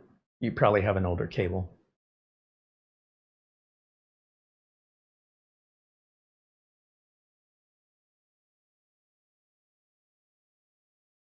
All right, so let me get back over here. I'm clearly losing the fight on the food discussion, so I'll quit while I'm ahead. Where did my... Here it is. I was wondering where this went. Okay, very good. So it is now automatically getting Windows 25 H2. What I find interesting, sometimes the download will sit at 0% for a long time, and then it'll jump to like 54. Again, that's just Microsoft doing what Microsoft does. So since this has already started, I guess I'll just let it run. While we're waiting, though, we can take a look at the status, the details of the SSD and see what's in there. Because that's cooking right along. I don't want to interrupt it. Let me minimize it. And let's jump over to the Crystal Disk info. And let's just take a look at just the specs. This will tell us all about our NVMe drive. So CT, I think that's crucial, isn't it? A crucial 1 terabyte P3 model. I think that's what that is. It is a Gen 4 drive. Right here, the right side said supported mode is up to Gen 4 by 4. And the motherboard slot it's plugged into is communicating at Gen 4 by 4. Okay, so that's what that's telling me. And if you're not sure what this means, you can Google it. It might pull up the manufacturer, but I think CT is crucial. We can see how many times it's been powered on and how many hours it's been on. So we know we have a brand new drive here. Its current temperature and its current health. So this is a fun little app because it's portable. We don't have to install anything. We're not putting anything in the registry. We're not leaving anything behind if we were to deliver this to a customer. Something Geek Squad has never learned. I get a computer back from a customer, took it to Geek Squad. It's got all kinds of Geek Squad files and registry entries all over the place. It's sloppy work in my day. If you did that to a client computer in an office environment, you'd lose your job. But it's normal for Best Buy. So set your expectations accordingly. Let me jump back over to our update. Yeah, so let's go ahead and just let that finish. It's so close. And we'll reboot one more time, then we'll go ahead and start the test. So get back over to chat room. Joe Bush said it's the only TV that flickers, the other monitors are fine. I don't recall asking you that question, Joe. What I said was you should change the HDMI cable from that monitor or television. That's what I said. And the reason I said it is because a lot of people don't replace their cables. And the HDMI cable standard has evolved, and it has evolved for a reason. So you might say, yeah, but it's still the same TV. And I'll say, yeah, but it's not the same video card now. So when you bought that cable, whether it came with the TV or the video card, it was probably the latest and greatest at that time. And by trying to save $8, if it bothers you that much, spend the $8. In most cases, that does solve that particular issue because the communication out of the video card is now more advanced, but you didn't change the cable. And that's going to communicate better with your TV. Now, I'm not telling you 100% of the time this fixes the problem, but it fixes the problem so often, it's the first thing I recommend. And until that little $8 test is done, and I'm not talking about switching cables around, buy a brand new, what is the latest version, 2.1 HDMI cable. And a lot of times this fixes your problem. And until you try it, if you refuse to try it because you insist it's something else, well, I mean, I can't help you further than that until you follow the advice. Now, there's other ways that you can go about fixing it. Perhaps that's what you're looking for, some kind of manual controls, but I won't get into that because different video cards and driver versions, some offer it, some don't. Sometimes it's in one location, sometimes it's another, and it's way more complex than just changing a cable. I am a big fan of keeping it simple. So if you go on Amazon, they're very inexpensive. Just make sure you get the latest version of HDMI or DisplayPort, whatever you're using. Most times that's the easiest, simplest fix. That's why it happens, and that's why the cables keep getting new versions. They're not just doing that to put a different number on the cable. You understand, the cable is different. So it would very much explain this symptom. And again, it may not be the solution. I'm not telling you 100% that's the solution. But for $8, that's where I'd start.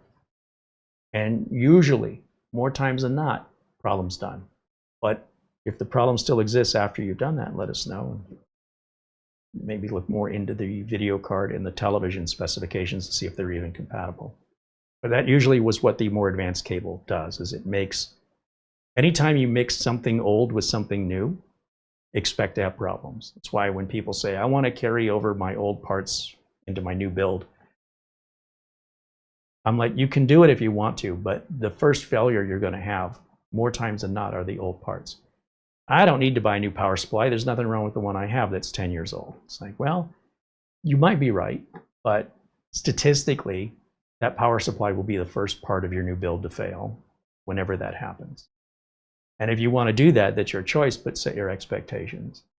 So you have an older monitor with a brand new video card, and who knows how old the cable is. Right there, just putting the old and new together is one thing that is generally going to cause a problem. Almost 80% of the time, you're going to have a problem. And a lot of times, that compatibility that allows the old and new to talk together, in this case, would be a more modern cable that can accommodate that. Or if the monitor is really, really old, it may just not be capable of displaying the output of that new video card. So either one of those could be a potential, and just something to think about.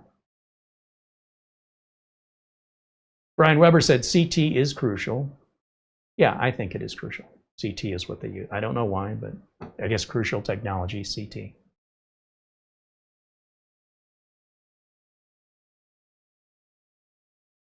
Joe Bush said, I swapped the HDMI cable with a brand new 8K 2.1 cable. It didn't help. I have the latest drivers.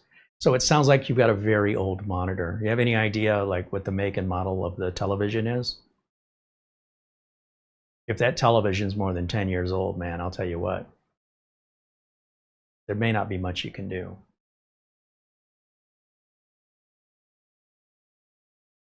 Andy says that NVMe drive in here is probably a crucial P3 plus. Well, it's definitely a P3. Whether or not it's a plus, I mean, we'll find out. Could be right on the money.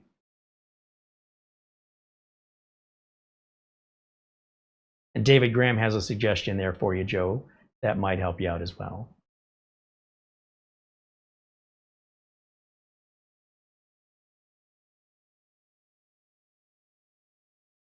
All right, let me come back here and just see how we're doing. We're installing. Almost ready for that reboot. Then we'll be on 25H2. And as I said, we'll begin our testing.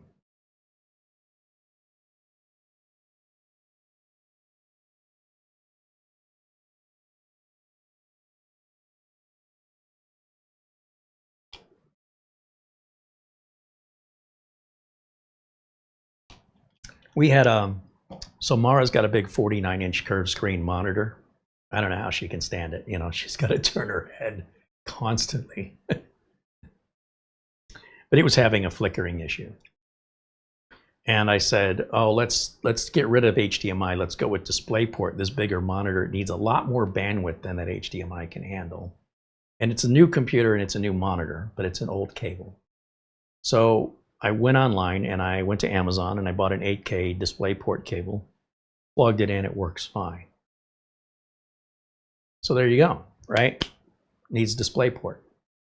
Well, when we switched over to the MINISFORUM, the S1 Max, I decided I want to try and experiment and just get a modern HDMI cable, because I don't think it matters if it's DisplayPort or HDMI. Not that this has anything to do with you, Joe, it's just a recent story that I can share, a recent real world experience that is similar to the symptom that you're having. And sure enough, the HDMI cable is solid. So it was the cable that was the problem the whole time. And I instantly knew. I didn't question myself. I didn't try and negate and say, oh, it can't be that. I just said, I'm going to go on Amazon and I'm going to find out. I'll make sure I get, you know, whatever the latest and greatest DisplayPort cable is. Because I was pretty convinced this needed DisplayPort. And I was pretty convinced it was an issue with the cable. And I was half right. Turns out the modern HDMI cable keeps up with DisplayPort pretty good, and at least in this use case scenario. And so does a modern DisplayPort cable. So either one works fine. As long as they were newer cables, the problem goes away regardless. So that is most commonly what the issue is. And beyond that, if you have to manually select refresh rates in your driver, that suggests you have a very old television. And it's not what I recommend end users do, because every time you make a settings change or get a new driver update or replace, reinstall Windows, you're going to just keep having this problem haunt you until eventually you replace the TV or the computer. It will never go away, other than when you manually, assuming it's even possible, manually control that adjustment, and then you'll have it fixed until the next time, right? Until a new update, a driver update, or a reinstall of Windows. It's just going to just live with it. That's all I'm saying. You can only fix that temporarily. You cannot fix that permanently unless it's a cable issue or you replace the TV. So I don't want to have to keep revisiting the same customer with the same problem over and over. I don't care if over and over means once a year or once every 2 years. Once I solve that problem, I want it solved for life. And then any other problem that customer has will be a completely different problem, not the same one again. I solve problems. I don't put Band-Aids on them. And I feel like going in and making any adjustment changes is a Band-Aid. And that might be okay with you, but this is why I don't do it. Because it's just going to end up with a callback. Just give it time, guaranteed. Until something changes, like they replace the monitor, we're just going to keep revisiting it over and over again. So that's why I'm like, let's just replace it. Let's get on with life and move on. And cables are so cheap. And if you've already tried the cable, it's got to be an old TV. It's got to be old.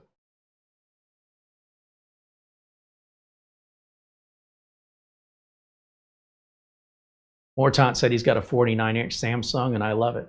Yeah, that's what Mara has, I think. And she loves it. I don't know how you can use it. It's too big. It's too much. Mark Gaines says, Carey, I see Ace Magic have just launched the Take M1A Pro. I saw that too. That's got the Ryzen AI Max 395 processor. Yeah. Oh, I saw it. And we have the tank. Mara really loves that tank computer. So the idea that that's, the AI Pro, but they're not offering to send us one, and we don't have the deep pockets to buy that. But, oh, I saw it. Honestly, we don't have any complaints about the original tank. It's not like if we had that extra power, we'd be using it any differently. It's kind of a secondary machine. So it's cool. It's pricey. And, they basically stuck with the exact same case and just changed the inner components out. You can't tell them apart, more or less. They're the same, the old one to the new one, but you can tell on the price.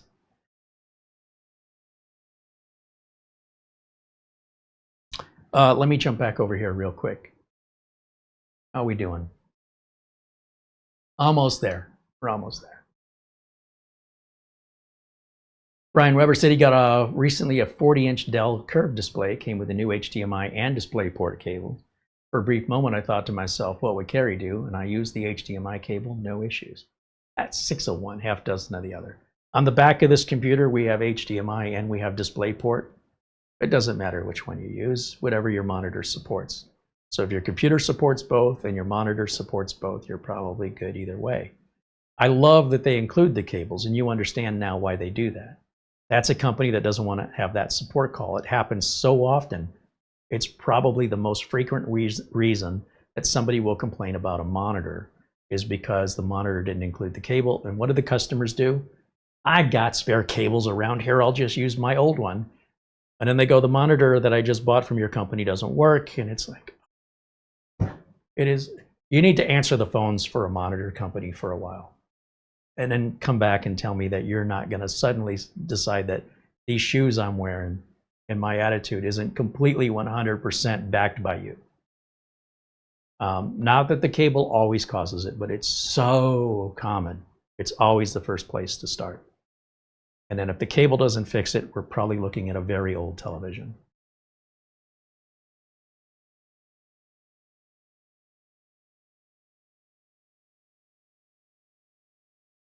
I don't think we have a TV in this house that's more than 3 years old.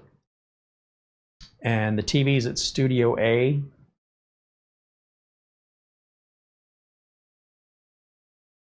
we don't hook computers up to those.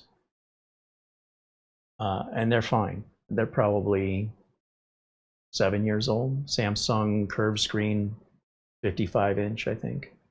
Beautiful televisions, 4K. And they're not OLED or QLED or anything. They're gorgeous. They've been trouble-free, but I don't hook computers up to them. Maybe an Xbox, cable box, Fire Stick, something like that. That's it. So as a computer monitor, I don't know how well they would work on a modern computer. It might be fine. 7 years isn't that old. I wouldn't want to sit in front of a 55-inch curved screen, you know, have it 3 feet away, not even 3 feet. That's just, yeah, get a monitor tan. But that's just me, you know, you do you.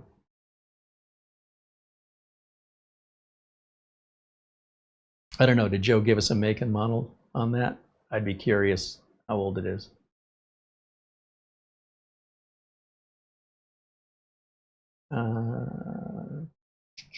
Yeah, Joe, let us know the make and model of the TV. Let me look that up, see what we're working with here. Because if that TV is old, that explains everything. All right, so, all right, one more. Should just about be ready now, aren't we? So close. Let's go full screen. Okay, now I can read it. 81%. I am anxious to start some benchmarks on this. So a watched pot never boils. So let me just move that back to camera 1. And we'll just continue talking here for a little bit while we wait for that to finish. Chris Garrett joins us and says hello. Jim Kenny said his monitor is a 55-inch LG LED and he loves it. Yeah. If I was 10 feet away from it, it'd probably be great. Like if I had a 55-inch TV on the wall and I'm laying in bed against the opposite wall and I got a keyboard and mouse and I'm looking, it'd probably be great. But I don't want it on the desk right in front of me. That's just me. Everybody's got their own preferences.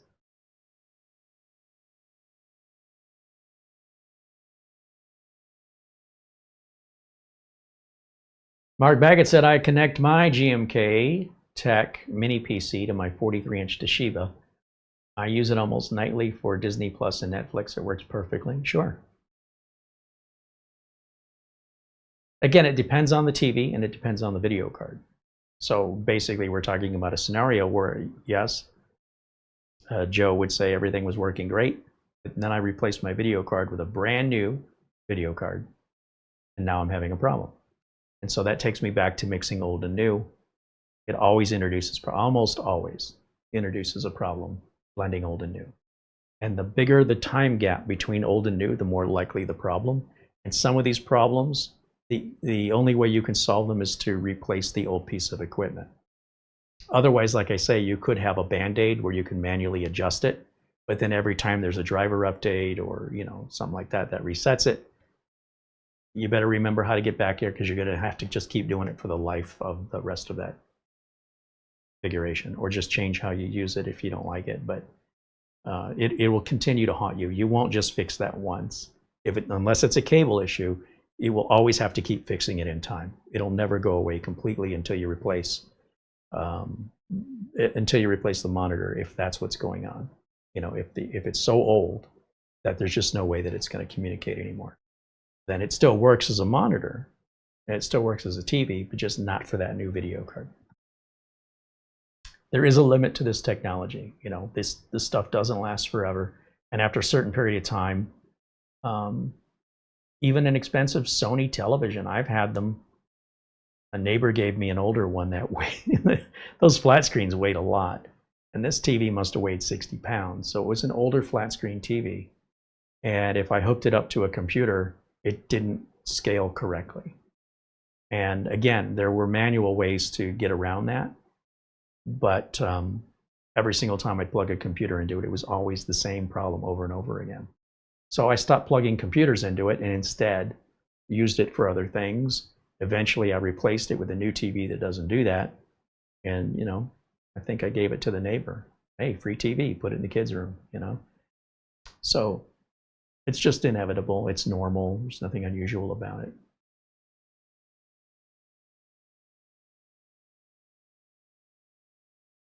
It should be expected.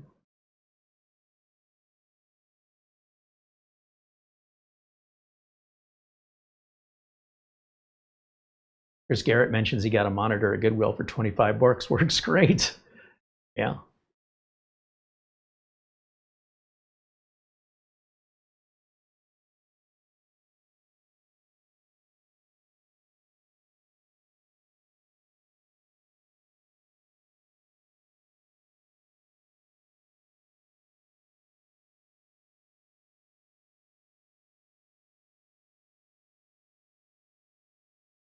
And I don't see Joe providing us with the make and model of TV. And I always wonder why people, they ask for help and I need some information to be able to really guide them, and then they go silent for some reason. I always wonder why.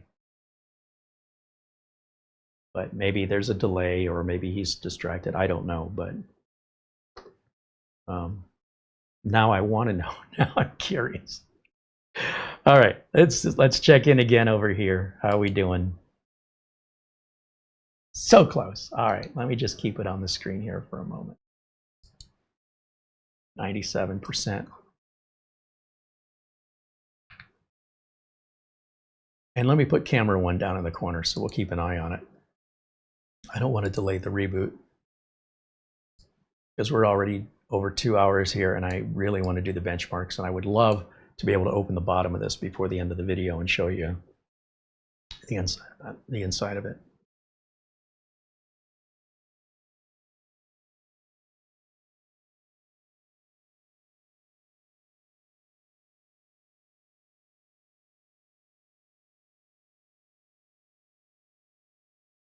Alan says, was that a plasma TV? No, it wasn't plasma, but it felt like it. It put off a lot of heat, but no, it was an LCD screen. That was my first thought too. It was just an early LCD, and they were expensive, very heavy, and the folks that gave it to me, they were trying to get rid of it. They bought a new TV because they wanted all the smart features. And so they bought like a new Samsung or something, I don't remember. And they said, hey, do you want a TV? And I'm like, yeah, I'll take it. And I was looking for a TV. I wasn't looking for a monitor. And that was a temporary TV I used over at Studio B because it was a rented area. It was a borrowed area. And I wasn't going to make any changes to this building, like hanging a TV on the wall.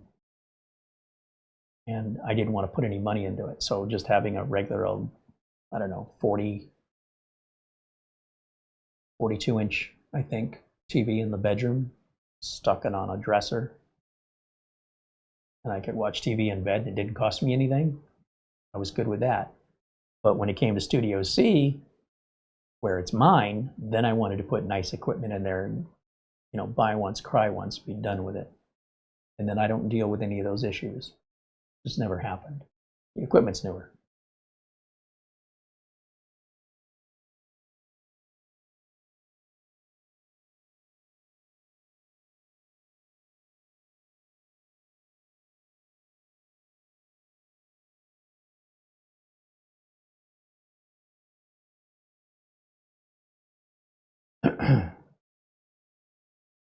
What does anybody think about portable monitors? That's what TechSmart Computers wants to know. Well, we've shown a number of portable monitors, and in fact, our friends over at MINISFORUM make, I think we've shown 4 portable monitors, maybe 5 in the past, over the years, and 3 of them are made by MINISFORUM. Typically, about the biggest you can go on those is 17-inch, and it just depends on your individual preferences. You know, they make them for a reason. Some people will say, I don't get this. I don't know why anybody just wouldn't carry around a laptop. And the people who use them go, these people that think laptops are the solution don't get it. So there is no, I don't know what answer I can provide you here. If it fits your budget and the way that you intend to use it, then that's why they're there. People are buying them left and right.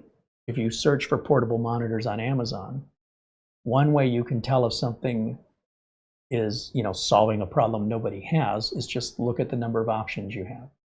So if one company makes a portable monitor and it has no competition, it's only in one size, probably isn't filling much of a need for anybody.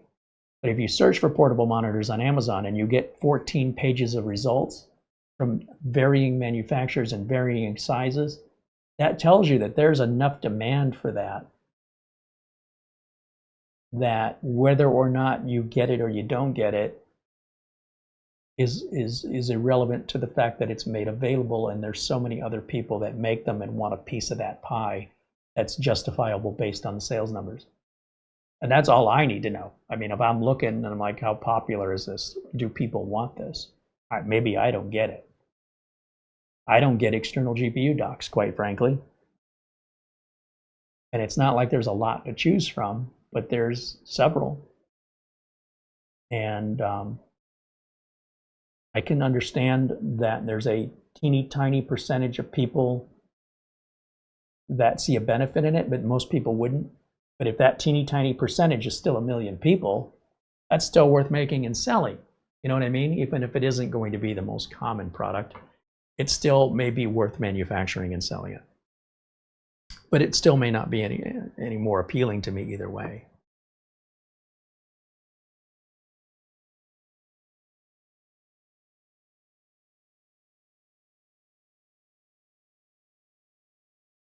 Thomas MacT said he watches the videos on a smart TV, a Samsung, and he uses his smartphone for the chat, which is handheld. Yeah, that's really cool. More people, more and more, are watching YouTube on television now, which is a little frightening to think that I'm on somebody's big screen TV, because I don't want to see myself on a big screen TV.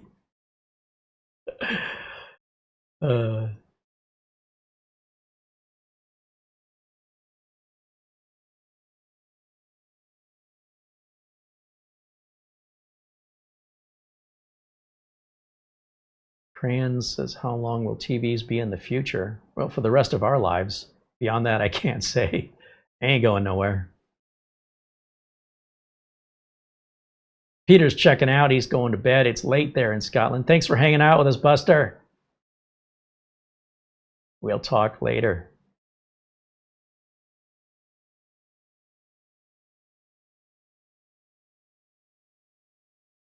Why will TVs not go away?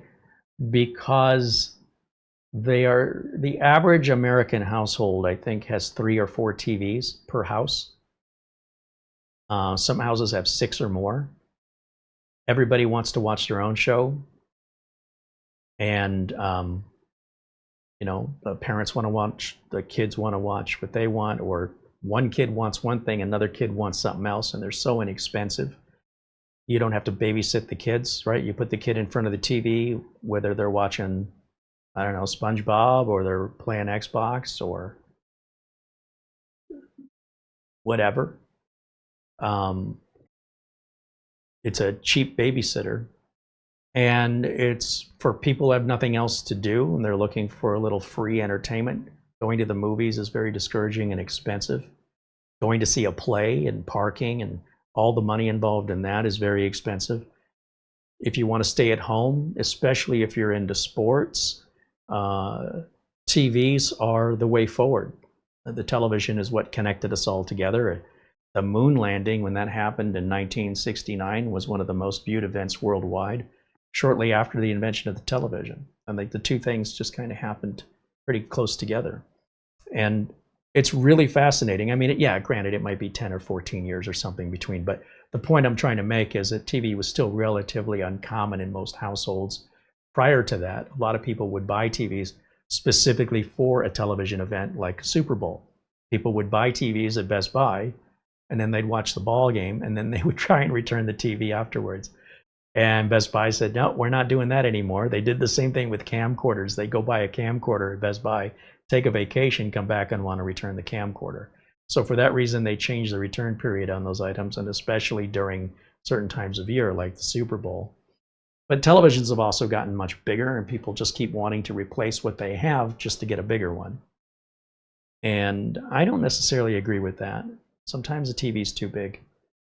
And so long as the entertainment and variety remain free, and people remain with nothing else better to do than to sit down and watch some television, television's not going anywhere until people decide, I don't want to spend my life on the couch. I don't even want to waste 1 hour of the time I have here on this planet to work productively. And I've met one person in my life that had no TV and did not allow a TV in his house.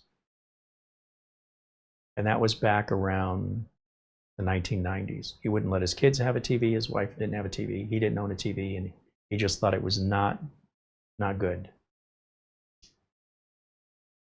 YouTube is being very aggressive. With? So you know how sometimes messages are held for review? It's doing that a lot with perfectly safe. Well, So what's weird. the setting on YouTube set to? Well, it was The we moderation. changed it. Like Turn it just off. started. Turn off the moderation on it. And It doesn't, YouTube's always screwing things up. What are you going to do? All right, let's see what kind of numbers we get out of this NVMe drive now that we've rebooted here. And let's see, a Crucial PT3. I expect, yeah, it's going to say almost 7,000. I was actually going to say a little over 6,000. And just as I said that, the number came up, and I'm like, okay, almost 7. Changed my answer. I admit it. Those are good numbers. Those are really good numbers. And hey, for what you're paying for storage and memory now, I'd expect nothing less, to be honest. But we're glad MINISFORUM, they're not universally using the same NVMe across the board. It depends on the model and whether or not it's appropriate for that model. And this, absolutely, they've lined these two items up. Whoever engineered this and decided on these parts, good job. We don't want any part to be a bottleneck, and we don't want any part to be more expensive that we can't fully utilize. Otherwise, why are we spending the extra money? That's very well balanced. Also, what I found on the Crucial drives is I find their write speeds are often closer to the read speeds, whereas cheaper NVMe drives could be slower by 1,000 or 2,000 on the writes than they are on the reads. Let's see if this Crucial model holds up to others I've experienced where the read and write speeds are nearly the same, because that would be super impressive if it works that way. Now, if we're having any heat issues with the NVMe drive, it would be happening now during these high performance endurance tests, and you'll see it on the right side where the numbers are going to be pathetically low, like into the hundreds instead of the thousands. That's an indicator your NVMe is overheating. So you've got to keep that in mind when you go to a higher performance. You also have to deal with the heat. And look at this. So already at 62, let's see if that's going to go up. It's not bad. Not bad. So 700 megabyte per second difference. And again, that's what you're going to see out of the brand names on their upper echelon of product. And that's why they do cost a bit more. You get what you pay for. So let me go back over here. Craig Casabona with a $20 super chat. Thank you, Craig.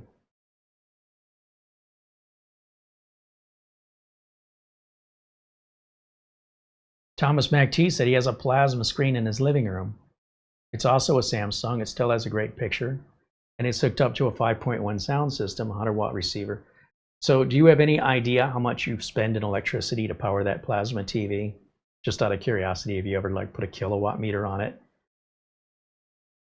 The downside of the plasma TVs is they can make the room they're in really, really hot. They're heavy, so if you want to wall mount it, you got to be real extra careful with the weight. And then, of course, the power consumption, that TV, you can practically roast a chicken over it. So that reason is because it's consuming so much power. And it's quite possible that for what you pay in electricity to run that television, that would pay for a brand new television that's like OLED, that has a better picture, that doesn't warm up the whole room, which may not be a bad thing in the wintertime. You may actually save money. But the electricity cost between the two TVs could ultimately end up over a series of, I don't know, a couple of years paying for the new TV. Those plasma TVs are very, very high energy consumption. But, you know, that may not make a difference to you. Just FYI. Nobody makes a plasma TV anymore. There's a reason for that. But when they came out, they were amazing. Today's standards,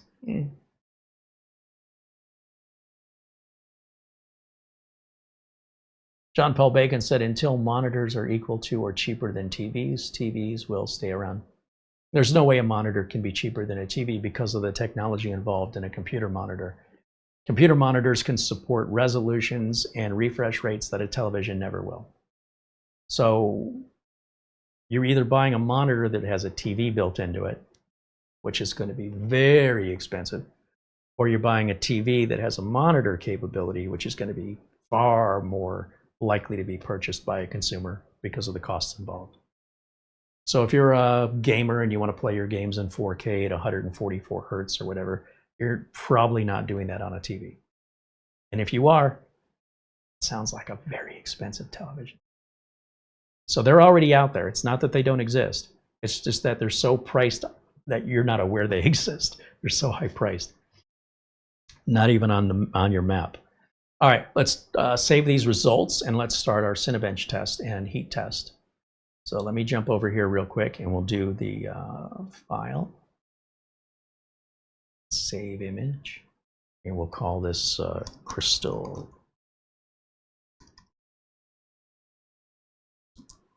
disk mark JPEG. Change that to JPEG. And then we'll save it on the desktop. So with those results saved, let's open the hardware info, take a look at our specs with regards to temperatures, like what's the status of what's going on right now. So we're going to open sensor mode only.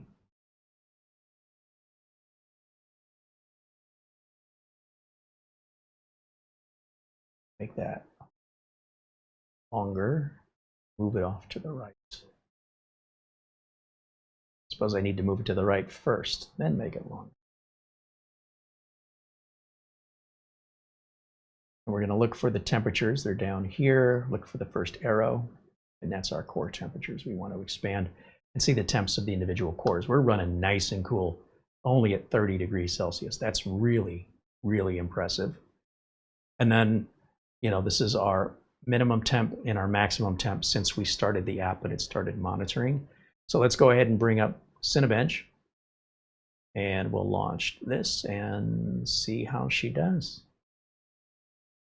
Now I realize this is going to show graphics on the screen. Oh, and I think I'm covering the bottom corner, aren't I? Let me get rid of camera one. Just realized I was doing that. And we'll come over here to accept, start. And while that runs, let's bring up our temps. set that right there. We're going to keep an eye. We're going to keep an eye on what the highest maximum temp is. This is the average. I don't really care about the average. And I don't really care about the minimum. I care about the current temps on the far left and the maximum temps right down this row here. And it'll hold those maximum temps. It'll hold the peaks. And let's see what it does. Now, so far, I still don't hear this mini computer. It is completely silent. Let me put my ear to it. No, all I hear is the streamer. The streaming computer has like 5 fans in it, and it's not very loud, but it's whatever. If this MINISFORUM is making any noise, I don't hear it. But if I put my hand behind it, it's definitely pushing hot air out the back. The case is room temperature. So far anyway, it hasn't gotten any warmer.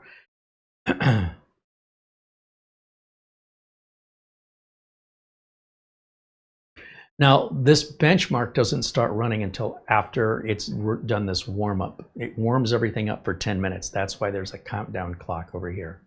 When that clock reaches 0, then the benchmark starts running, and then we'll end up with some numbers. And then we can do the single core after that. So since the warm-up is 10 minutes, each of these tests takes a little over 10 minutes to run. And it'll give us a comparison, although this R23 is a bit older.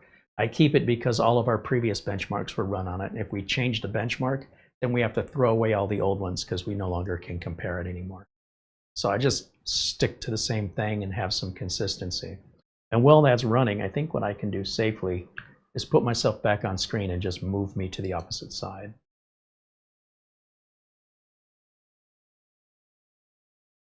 That way I'm not blocking anything. So while we're waiting, again, if you have questions for me, I'm happy to address them the best I can. And of course, always look to the chat room for answers too. I share with you my perspective based on my values and ethics. It may not be a one answer for everybody. It's always worthy of considering other people's answers too. And whatever one fits with you is the right one for you. Dustin Fuller with a $2 super chat. Thank you, Dustin.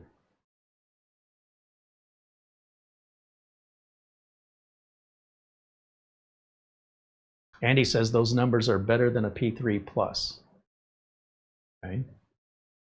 I'm happy with the numbers regardless of whatever they want to call it. Maybe it's a P3 Plus Max. I don't know. I appreciate the part selection from the manufacturer. Boss says plasma TVs are like halogen bulbs. That's a good example, yeah. Quarterback love is ruled out. Oh, you guys are talking about NFL.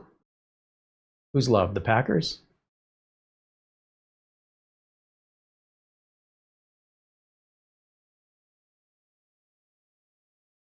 Thomas said, I'll have to look into the draw on that plasma TV. I don't have the company that I used to have. So I'm sure when I do have it and the sound system cranked out, I'll buy a reader through your Amazon. Yeah, that's called a kilowatt. And they're like 20 bucks, maybe less. It's not expensive. And there are some fancier ones too that can like give you charts and range and all this other stuff. And you can even tell them how much you're paying per kilowatt hour. It'll do the calculation. Those are like 60 bucks. But it'd be interesting. It may not be the only thing in your house that is a power consumer. And if you're looking to lower your electric bill, be a little more environmentally friendly, you know, the older equipment obviously is going to be, it's like in the 1950s and 60s when you bought a car, you didn't even think about the price of gas. It didn't matter what the gas mileage was. Today, modern cars, much more efficient.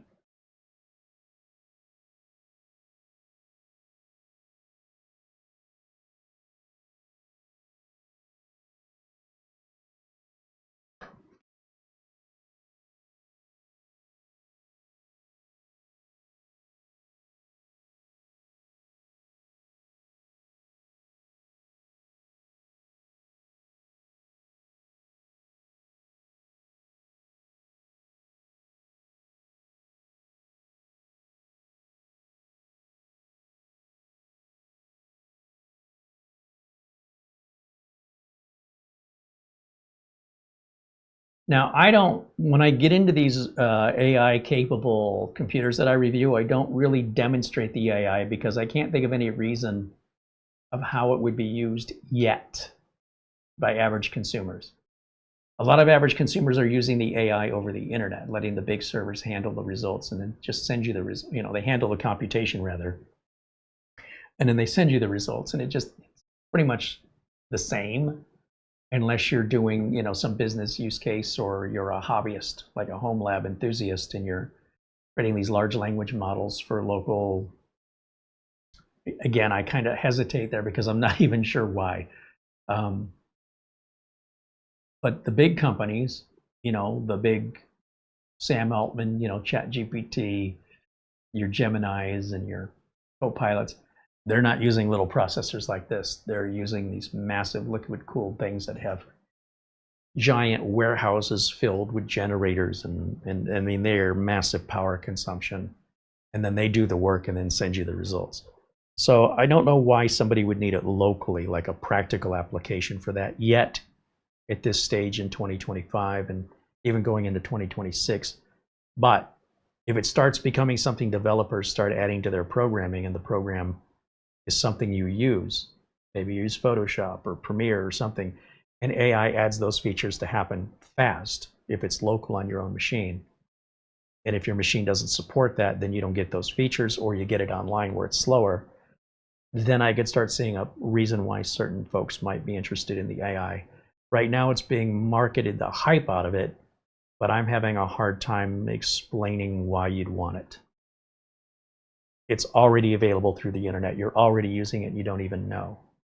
You're already talking to people online and over the phone that aren't even real people, and you don't even know it sometimes. There's a great scam baiting channel where he set up an AI agent using Grok to see how long it would take for the scammer to realize they're talking to an AI agent, and program the AI agent to be aware that it was messing with the scammer, to intentionally mess with them, to not, if it's asked if it's an AI, to deny it. And the scammer is just trying to win an argument with a machine that doesn't care. And it's so stupid. It's hilarious because the AI is pretty obvious. It talks with the same pace. Like the tone and the weird pausing between words, it's clearly AI. It's not the best AI engine or representation. It doesn't have a lot of like chuckles or things that nicer AI adds that will trick you into thinking if it's a real person. This one's pretty obviously, and that scammer just could not catch on, which is just hilarious. But he was going to win that argument. And imagine if it's a more advanced AI where it's harder to tell.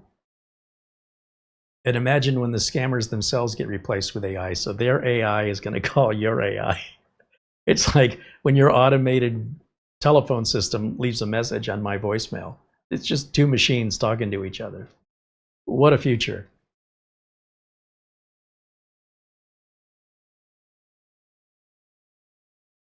And he said this computer has no NPU active. Oh, is that the case? And I thought I read that it did. I thought that the X1 was an AI. I thought the whole X1 line from MINISFORUM meant it had AI, but maybe that's a misunderstanding. Let me take a quick look while we're running the test. This is the, let's see, what did I say, Ryzen 7 255? Let's pull the specs up on that.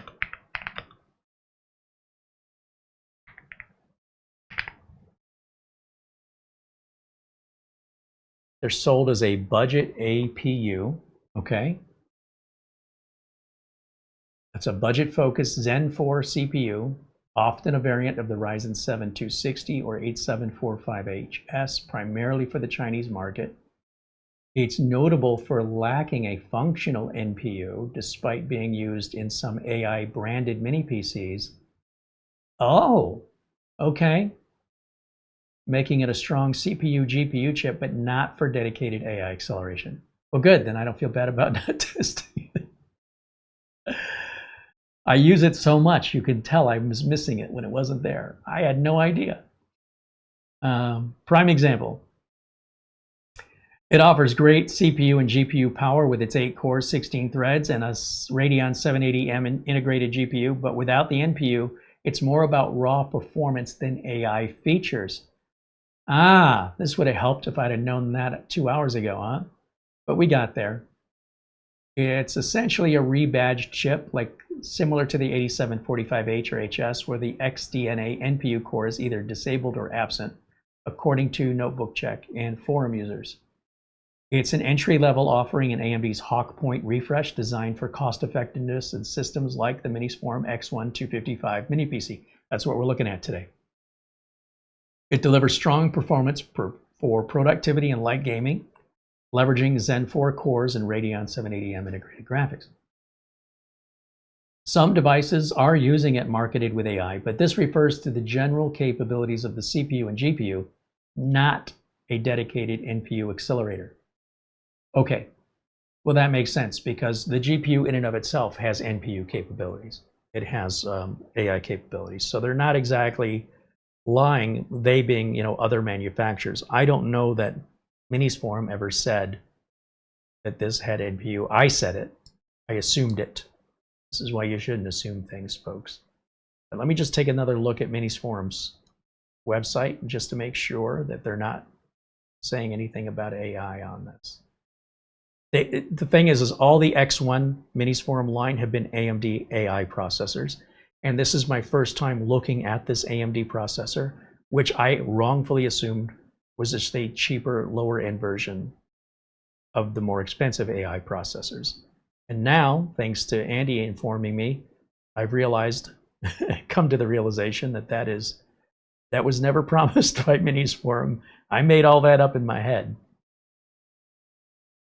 So if I look back at the website, at no point does this talk about AI.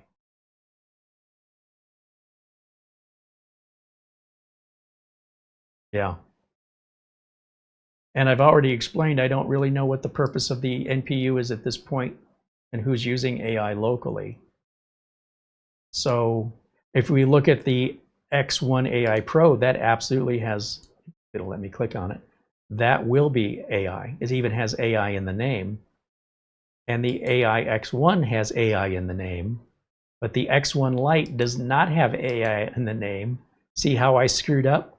There's 2 letters that were missing, and I didn't pay enough attention to notice that little detail. And if anybody should know better, it's me. I was hooked on this X1. I saw that, and I put the AI on it like it was always going to be there. All right, let's jump back over. I see how we're doing on our test results. Oh, well, I heard a fan quiet down. Was I listening to this fan? Now this case is mildly warm. So let's go ahead and start the single core test, and you can see our results here on screen. Oops, wrong one, Carey. We're here. So we're the orange bar here. These are our results and how we compare to some other older chips. Let's start the single core test. Now, why anybody would buy this and run it on 1 core is beyond any comprehension I can come up with, but we do it because we do it universally on all of them and just see how it affects, potential maximum heat. So right now, this is dead silent, and I want to pay a little closer attention to listening for the fans, because I can't tell if my streamer fans just went off or if the mini PC was that loud. But they both seem to have quieted up at the same time, even though they're completely independent. So that was either one heck of a coincidence. But with the streamer fans off now, I finally have some peace and quiet. I will say that my little fix on the fan that was making noise, just using some WD-40, a cheap old fix, you went, oh, you should use graphite, and you could have done this, and you could have done. It's fixed. It's stayed fixed. Now, will it stay fixed as long? Well, I'll let you know. I'm hearing a fan start up just now. Which one is it coming from? This one or this one?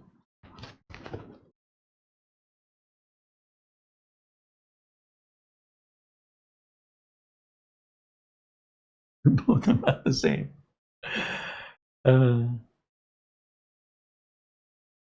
Usually the first 2 minutes of this test is where this gets hottest. And what we'll see here on our temps. So where are we at? Darn near through the first 2 minutes. And our current temps right now, we're sitting pretty low right now. When these temps here start getting up, that's when I start expecting to hear those fans.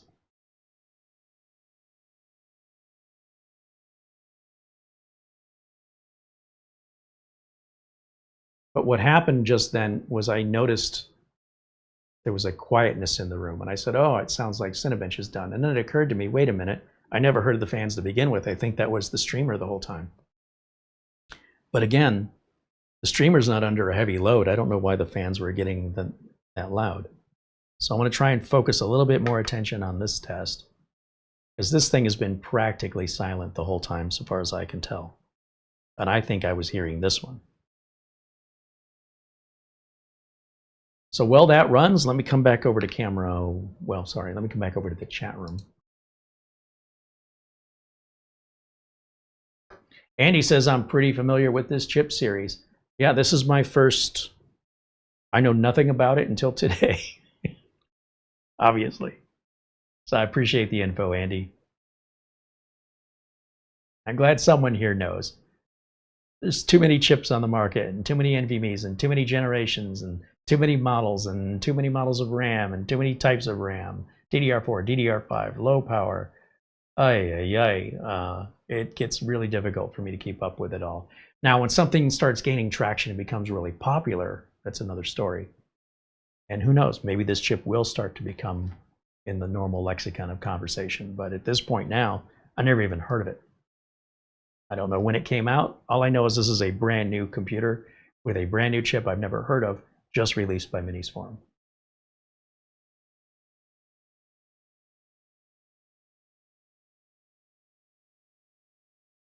And Andy says it stayed pretty cool. That's what I'm saying.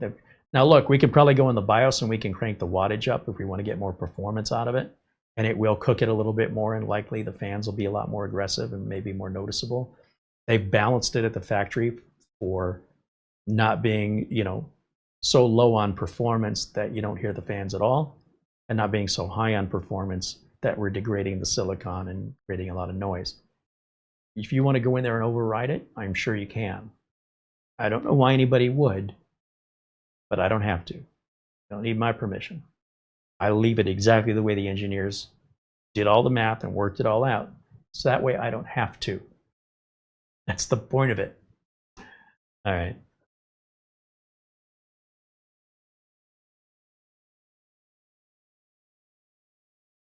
Thomas says, being in Florida, I believe my highest drawing appliance would probably be my air conditioner. Oh, that's definitely a big expense here in Arizona, along with a pool pump and a refrigerator. I see people that have refrigerators in their garages. Those garages can hit 150, 160 degrees in the summertime with a closed garage door. Putting a refrigerator in there and having it plugged into the garage. I can't even imagine what that's costing in electricity in the summer months. The summer months meaning May through October, November. Not just a few months. That's half the year, more than half the year. We only get about 4 months away from summer here. Nick Caffrey said, I have a Cooler Master X660 Platinum, X650 Platinum. Started sounding like a fan bearing issue. I switched it from permanently on to temperature sensing, and noise problem solved. It's disappointing though. Well, why would you leave it permanently on? That doesn't even make any sense. You have it running when it doesn't need to run because you want to have more dust and stuff inside your computer. And then when the stuff inside your computer settles on the components, it insulates the components so they're not cooling as effectively, requiring even more airflow in order to just keep it the way it was. or more frequent maintenance where you have to open it up and blow all the dust and dirt so those components can get that insulation off of them. Then you're adding all the noise and you're using up more electricity and generating more heat when you're trying to keep it cool. So I would say that should have been set right out of the gate to be temperature controlled. That would be the recommended setting. To have something running that isn't doing anything, why is it running? Turn it off. And if it's running aggressively when it doesn't need to be, you're just wearing it out. You're adding heat because the motor that's spinning that fan is getting hotter. And you're bringing all this other dust and debris. You're sucking it in like a vacuum cleaner inside of your computer. So I wouldn't be disappointed. It's just that's what it took to get you there, so it makes sense. That's the way I see it. Those old school ways of doing things, they just don't apply anymore today. I can't emphasize enough that when I was building computers in 1991, fans had one speed, on. We don't have to live that way anymore. And people weren't obsessed with fans in 1991. Generally speaking, to find somebody that was like, I got to put more fans on my computer, was pretty rare. Today, there's an obsession over it, like there's an epidemic of heat-related problems. But it's just a toxic mental distortion of what's actually important and what really matters versus the emotional need and lack of education that people have in understanding exactly what a fan does and why it's put in there. And so what ends up happening is they sell a lot of fans. And the fan companies will say, Carey, shut the hell up. What are you doing, man? They want to buy a fan, let them. And I'm telling you guys, you don't need them. You're being manipulated. And when you realize, and eventually something will happen, your fan will break and you'll say, well, the computer's quieter and it's not running any hotter. I never needed that fan. Sooner or later, it'll occur to you what I'm telling you now. And you can experiment with it. Try disabling some fans. If you have more than just two, try disabling them, especially if you've got like a radiator, an all-in-one radiator. You don't need any other fans. You're pretty much done. Unless you've got a giant video card. And even then, you probably don't need any more fans than what the video card comes with in most cases. And all the other fans on the bottom and the back, they're all just money, using electricity, generating heat, bringing in more dust, creating more noise, and costing you, well, like I said, costing you more money. It's another part that can fail. And it's not really doing anything for you. It's only bad for your wallet, bad for the electricity use, bad for the environment. It's another part that can fail, meaning you're going to have to work on your computer more cable management, and more maintenance with the dusting out of the stuff that the fans are bringing in. It's so over the top ridiculous, it's getting to a point of absurdity. But eventually people on their own will get there. They'll say, oh, I just realized that didn't make any difference at all. And you can get there today if you try my experiment, which is start unplugging some of your fans and run your own tests. See for yourself what's really making a difference in the real world, in reality, from what people online are saying. Two very different things in most cases. But if you like fans, I'm not telling you not to. If you don't mind spending the money, spend the money. I'm not telling you not to. I would not sell you that. If you were my client, I would not sell you more fans than you needed. Unless you said to me, I really want more fans. And I'd say, you don't need them. Just adds more noise. I'd give them all the same excuse. Still want them. Okay, I'll build it. It's not like I'm going to put my foot down and say no. But my default is, why would I sell you something that you don't need? It's more maintenance, it's more cost, it doesn't do any benefit. Because it'll make me feel good. Well, I guess if it makes you feel good, I'll feel good cashing the check. We're both happy. Okay.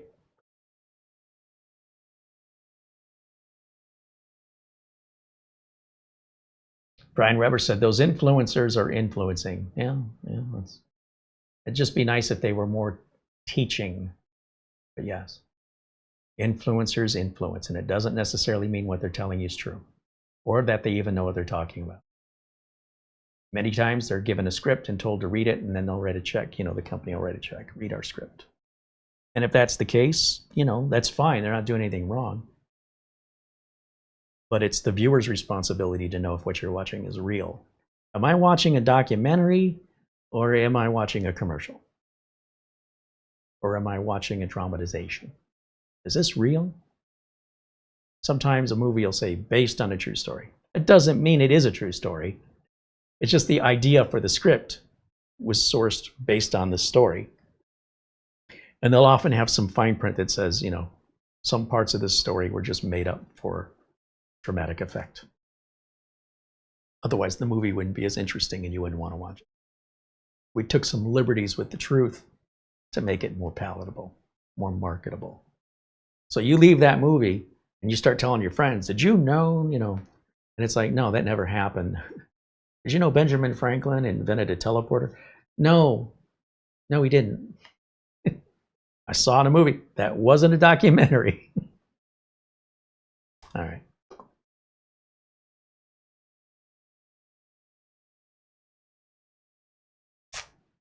Let me see how we're doing over here. Looks like the benchmark's running now. Timer's at 0, right? So soon we'll have those final benchmarks. And then hopefully you still have some time. We can open this up and take a quick look at the guts.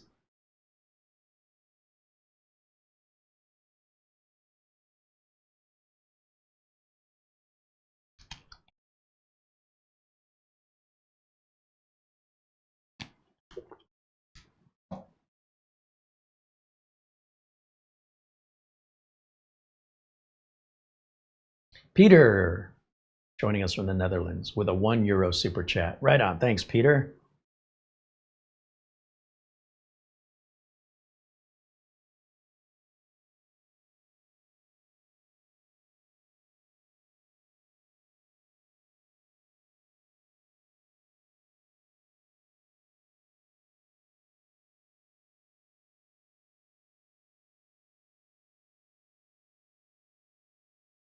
Boss says, why do they never question the need for such excessive cooling like all the fans and such on mobile devices? I've been asking that question a long time. Why is it that we can put this little tiny thing in our pocket and we don't feel the need to have an additional like protective cover with a fan on it?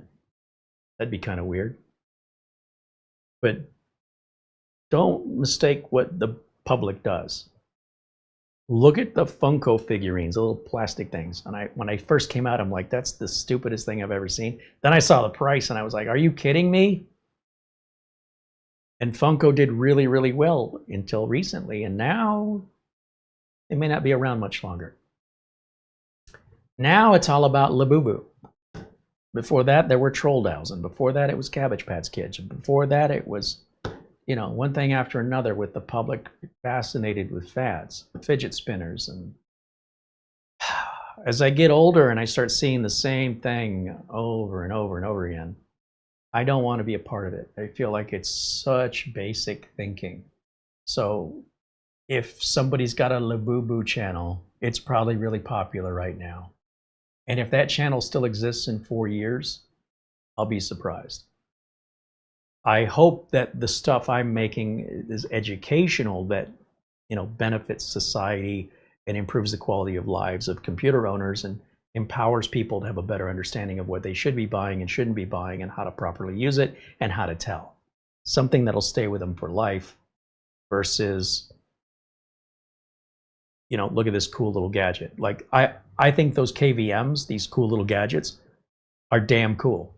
And they've made a massive difference to my productivity. I can't even explain to you how big of a difference that's made in my workflow. I don't think that's ever going away. I think 4 years from now, if you ask me about these KVMs, they're still going to be a thing. And if anything, they'll be more popular as awareness about it arises. And as they continue to improve, get cheaper, and become more user-friendly. But for right now, where we started, holy cow, these things are a great value. I think they're easy to use, but I'm a technical guy, and I never want to go without them again. I don't want to go back to the old way. This is it from this point forward, unless there's something else better. This is it. And I'm excited to see where that's going to evolve.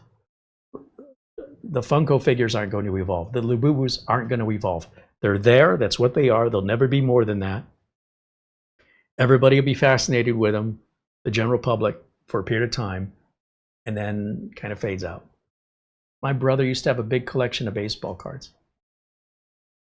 Who collects baseball cards anymore? There's still some people out there, but it's not the big craze it used to be. When's the last time any kids asked for a set of baseball cards, or hockey, or basketball, football? Well, in the 70s, practically every kid, every male, nearly. All right, here's our results. Let me grab, let me go full screen over here so I can see it. So yeah, I never heard the fans crank up on this. I was hearing the streamer over here, so that's good to know. We're looking at single core performance. Boy, that's right up at the top of our list here. 1745, and then of course our maximum temps throughout all of this entire testing never exceeded 83, never quite got to 84. So what I'm going to do is I'm going to take a print screen of this and save this image to the desktop. So function print screen, come over here to paint. And that way I don't have to rerun this test again to remember what results I got.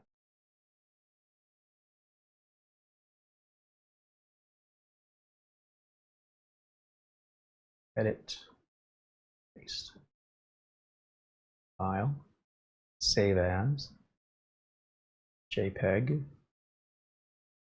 Again, that's just my preference. We'll go back to desktop again. And we'll call this Cinebench R23 results. I like a capital R. And I don't have to put the extension on it. I usually do. You don't have to. It'll add that on its own. And save it. And I just want to make sure I got the whole screen. Yep. Perfect. Now I can close all that, close that, close that, shutter down. And now we'll open it up. So again, opening this up is going to require removing the rubber feet. Not a fan of that. I wish that there was a hole in the middle of the rubber foot, or that the rubber foot was moved aside just a little bit away from the screw. But this is a budget version of, like, I'm having a hard time saying the word budget here because this is way higher up than like an N series Intel chip. This isn't even on the same, it's not even the same playing field. It's not the same game. And for what it is, it's priced very aggressively. When you're spending a lot more money, then having things like rubber feet you have to remove become less acceptable.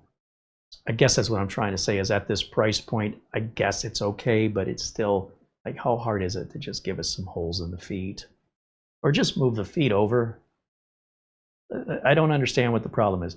And it's not like MINISFORUM does this universally. They have other mini PCs that don't have that obstacle in the way. So if we get you close up over here, first thing I want to do is I'm going to unplug everything, make sure the power's off, and we'll just pull everything here. Right? And let me move these aside, move that aside. And now to get these rubber feet off, sometimes, depending on the, when you're watching a video, some content creators, they want to be all technical and they want to get their little spudger and they want, listen, guys, yes, that's fine if you want to do it. I got things to do. Just grab it with your thumb and pull it down.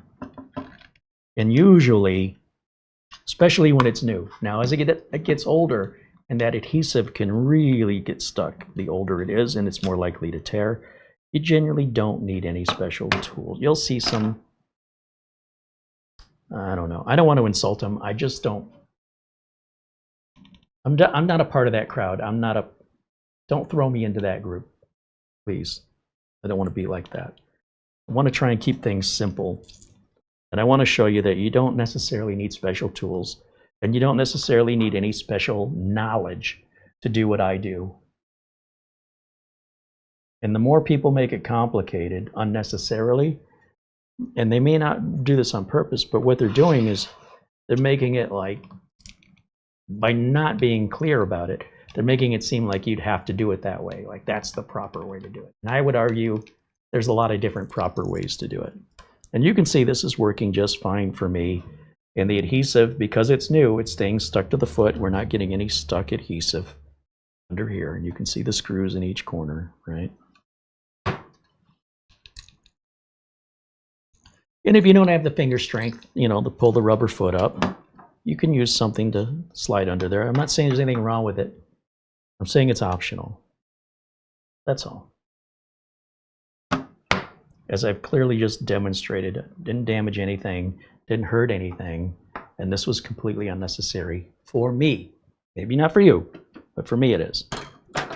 So we'll grab a screwdriver here. Now notice on the back we have an arrow that tells us this is, when we put this panel back on, we can put it on 4 different directions. The only proper direction is with that arrow pointing to the rear of the case. The rear of the case, that arrow points towards the rear, so we have to remember when we got to put this cover back on, follow the arrow. I like that that's there, because how often do you see me get confused when I put them back together and I'm like, wait a minute, what direction did I take this off? Oh, those are pretty shallow screws. That's not bad.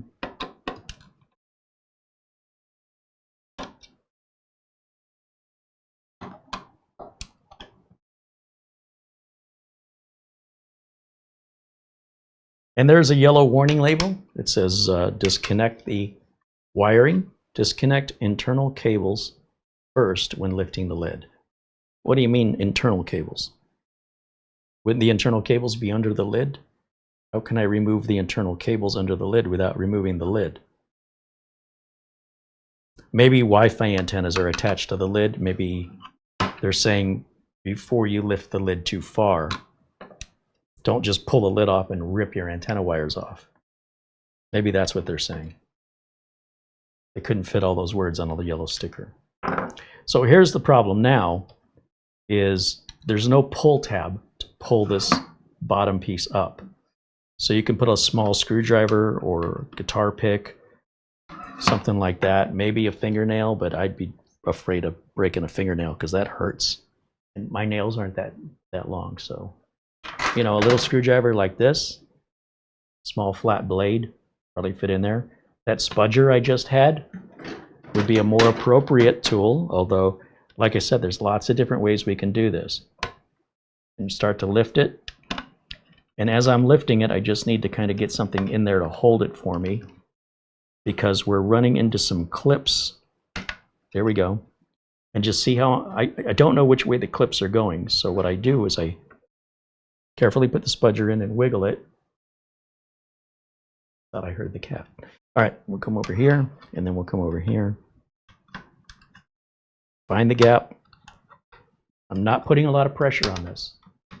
Now, as I lift it, is it connected? Something's connected. I feel it. Aha! Well, this explains a lot. What we have is a heat sink for 2 NVMe's with the thermal pads, and we've got a wire that's powering a fan right here that keeps all that cool. And we don't want to rip that fan cable because that would be disappointing. And that fan cable goes just to the left of the RAM from my orientation. So I'm going to just remove that fan cable. And yeah, this is a giant metal heatsink. So here's where your heat dissipation comes in. So if you say, well, plastic, it doesn't cool as well as metal. Yes, it does, because it's metal underneath the plastic. See what I'm saying? That's why there's a misunderstanding of the way these are designed, at least this one. And this is not uncommon to see on a plastic case. Now let me go back full screen over here, and let me bring this up right up to the camera. We get a nice close-up look at what's going on in here. We have, you know what? Let me grab something I can point with. Here we go. Okay, so here's the front, right? Here's the back. And now, here it is on the underside. We have a crucial P310. Oh, there we go. So it's not a P3, it's a P310. Underneath of it is often where the Wi-Fi card is located, and I can see it. You see the Wi-Fi card underneath? right there, right? Everything's backwards, guys. I'm looking in the camera and it's exactly the opposite of what I'm doing. Right where that screwdriver is, that is your Wi-Fi card. So it is upgradable, replaceable, it's not soldered in. The RAM is obviously crucial, which guess what? Not going to be making consumer RAM. That doesn't mean that you still won't find more crucial RAM in Dells and MINISFORUMs and etc. That won't change. We've got 2 sticks of DDR5, 32 gigs each, running at 5600, or rated at 5600 if we turn on, what's that called? Expo, right? This is our BIOS battery. So this other M.2 slot we've got right here, we can put another storage drive in there, or we can grab that OCuLink adapter, which I have over here.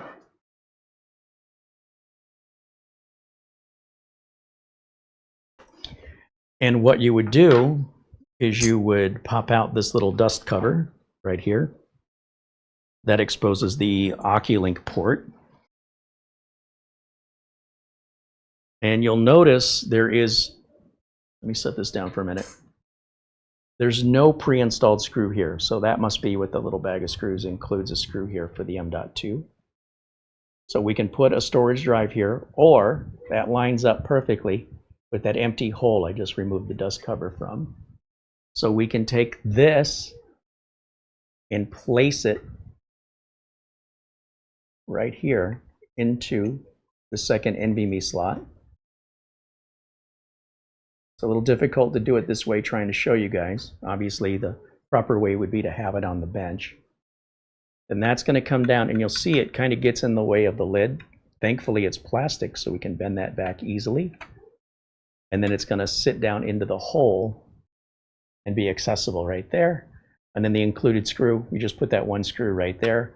And congratulations, you now have OCuLink. You also have USB 4. Looks like just the one.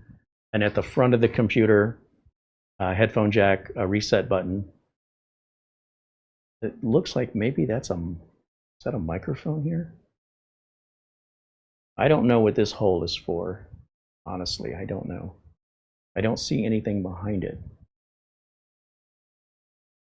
But this would be a BIOS reset if your system were to lock up. And if you're not getting in the BIOS, you'd probably never use that for the whole life of the computer. So usually it's the end user that causes that, the need for that. Again, headset, speakers, whatever, 2 USB 3s, power button. Oh, that's our, no, that's not an LED. I don't know what that is. And I'm holding it upside down. This is the bottom. Keep that in mind. That's why the stickers are upside down. When it sits on your desk, it'll be sitting with all the components facing down. So it's important you have a lot of, those rubber feet are critical to keep a little gap so air can get up underneath of it and cool your RAM and storage down. And yeah, you can see that just lines up perfectly. If I hold it upright this way, it's properly labeled. Everything tells you what it is on the back. Display port, USB 4, HDMI, 2.5 gig LAN, OCuLink. You notice that OCuLink doesn't quite sit right because I haven't put a screw in there. So if you do install this, it might be one thing you want to check and make sure that you can access it from the other side before you go putting it all back together again. See how I can wiggle that around? Hold it where you want it to be. Go ahead and tighten the screw. And then, yeah, you're good to go. Put it all back together. Should this be my thumbnail?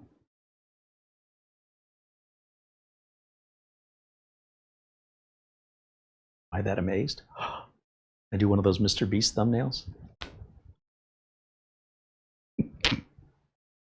Clickbait! Clickbait! There you go. Easy peasy. You consider what they want for that financially, what you're getting in return. Pretty good deal. Whether or not it meets your needs or expectations or has the color you want or the size or the shape, you know, yeah, you can only please some of the people some of the time. And again, just a reminder, MINISFORUM's got their Christmas sale. So they got a lot of things on sale right now going on till the last day of the month. It's worldwide. Sales going on in Europe, US, all over the world. And they have different MINISFORUM stores depending on where you're located. That way you can buy from a local warehouse and it's a lot less complicated. Okay, final questions. Are we wrapping it up? We just crossed over the 3-hour mark here, so I think we're good. Pratap Gunrig just contributed $5 in Super Chat. Thank you so much, Pratap, for hanging out with us and being a member as long as you've been. Appreciate you so much and for your continued support. Andy says this is near a top-level Mini. You know, it wasn't that long ago before this exceeded a top-level Mini at the $900 or $1,000 price point. If you look at some of those B-Link like GTRs and such, like the Ryzen 7 GTRs, just from what, 4 years ago, 5 years ago? This is about half the cost, I think. It's certainly cheaper, depending on whether you get it bare bones, but let's just say we got it fully decked out like this, then it's like, it's either too little RAM by being bare bones, so you can't compare it fairly, or too much RAM, so you can't compare it fairly. But even with all this RAM, 64 gigs and the 1 terabyte drive, we were at what? Whatever the price was. And now compare that to like some of the machines we thought were stellar a few years back, and the GTR was like a rectangle, it wasn't a square, it was physically larger. Not that it's bad today, but by comparison, when you look back, you can see how much more bang you get for your buck, how much faster these are, how much cheaper they are. And it's just good to know that you have options, but this trend will hopefully never end. So ideally, if we look back in 5 years on this machine and what they were selling it for, and we're still reviewing and we're still making videos, and we have another late, new model MINISFORUM build, I would expect that you'd look back at this and say, wow, it's amazing you can get so much more for so much less. If you go back and look at the prices of things that we paid for, the regular prices for computers in the 1990s,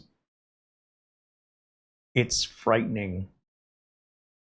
Like if you think RAM is expensive, if you think, oh my gosh, the price of RAM is expensive, it's still cheaper today, even at the higher prices than what we were paying in the 90s.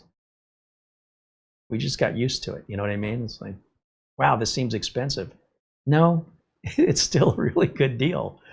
You need to go back to the 90s and buy some RAM with 90s money. Tell me if you still think RAM is pricey. So, something to keep in mind. I do really like the way they engineered this. I don't know where the Wi-Fi antennas are on this. It looks like, I don't even see the wires. It looks like the wires are going to the top of the case, and that's a great location for your Wi-Fi antennas, is up high or up, high and front. That'll be the best location, even if your Wi-Fi is behind you. That's generally the ideal location, is up here, not down here and not underneath. And again, these are limitations that you'd have with a metal case regarding range of Wi-Fi, unless you went with an external Wi-Fi adapter, or the unit you buy has an external Wi-Fi antenna. Some do. But also, I would also question, maybe it's your router. Like at some point, you might be using an older router and you're blaming the mini computer for Wi-Fi signal because of its metal case, when if you updated your router, that wouldn't be an issue. So to point the blame at one or the other, again, it would vary depending on the distance between them, the age of the router, and whether or not you have reasonable expectations. So bear that in mind when making a purchase, that if you have an older router, you have no intention of replacing it, and it's going to be a long distance Wi-Fi distance to the mini PC, you'd probably prefer a plastic mini PC to a metal one. Or if you're going to buy a metal one, make sure it's got an external antenna, or plan to just buy, ignore the Wi-Fi that comes with the unit and buy a USB Wi-Fi adapter and plug it in and be done with it. Lots of different ways to solve these problems. I just want you to be prepared, since I don't know your situation. Andy says, great live stream and discussion. Thank you, Andy. Mark Baggett says, thanks for a great stream, as always. Happy holidays to everyone. Thank you, Mark. John Williams says, thank you, Carey and Mara, for a very nice live stream today. Have a nice weekend as well. Thank you, John. You too, my friend. Thomas MacT, great stream as always. Carey and Mara, may the force be with you too next year. Right on. Thank you, Thomas. I saw a picture somebody posted on Twitter. I wonder if I can pull it up and share it with you. Speaking of this.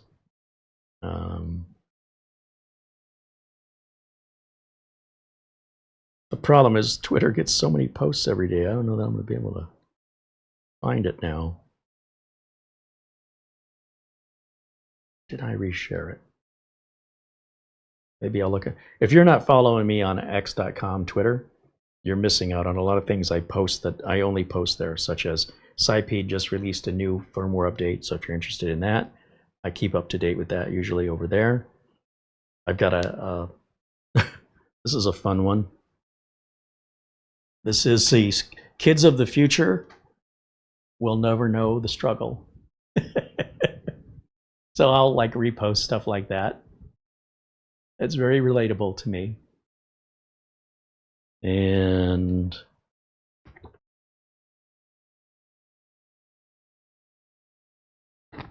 yeah, I might not have reshared the other one.